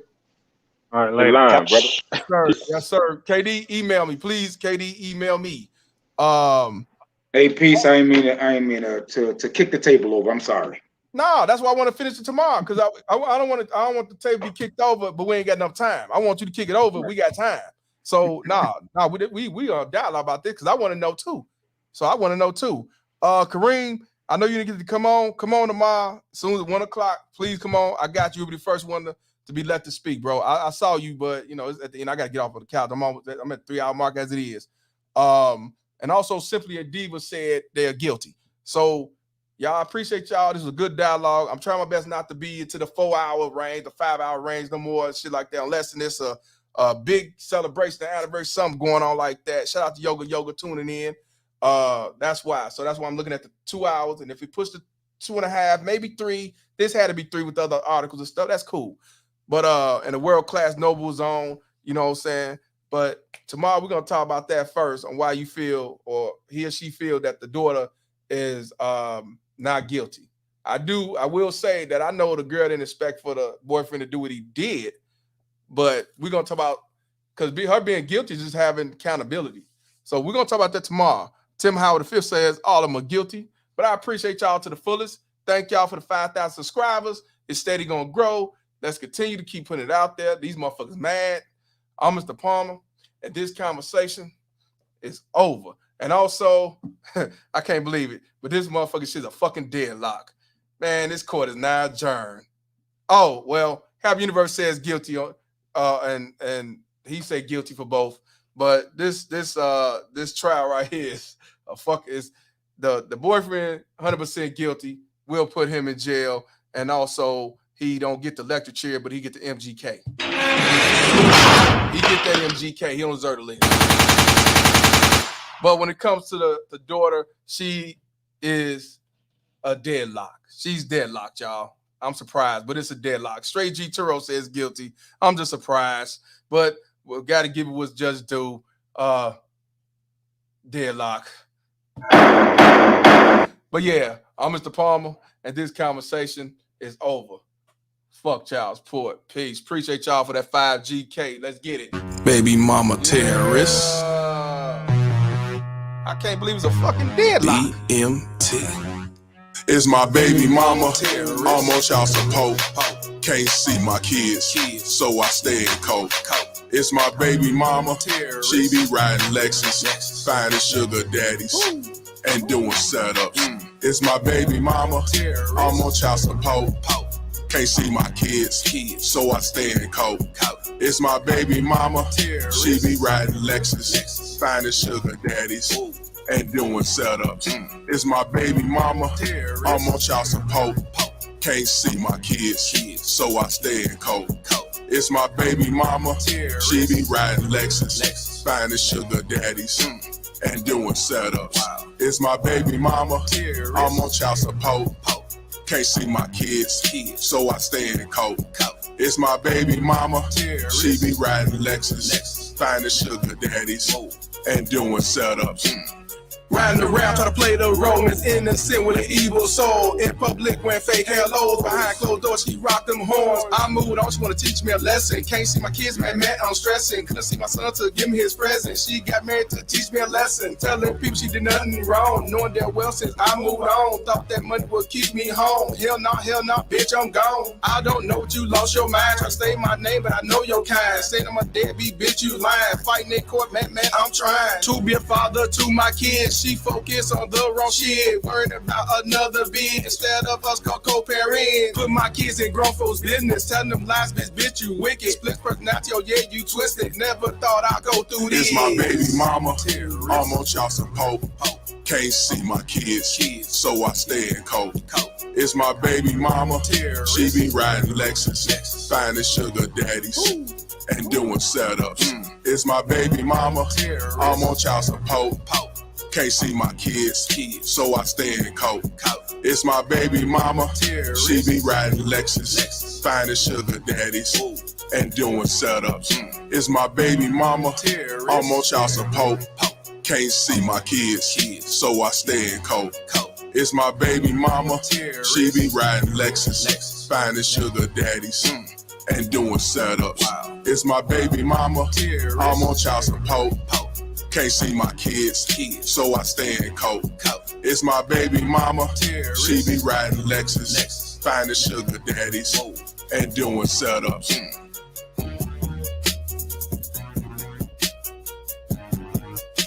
I just can't believe it's a fucking deadlock. You just never know, y'all.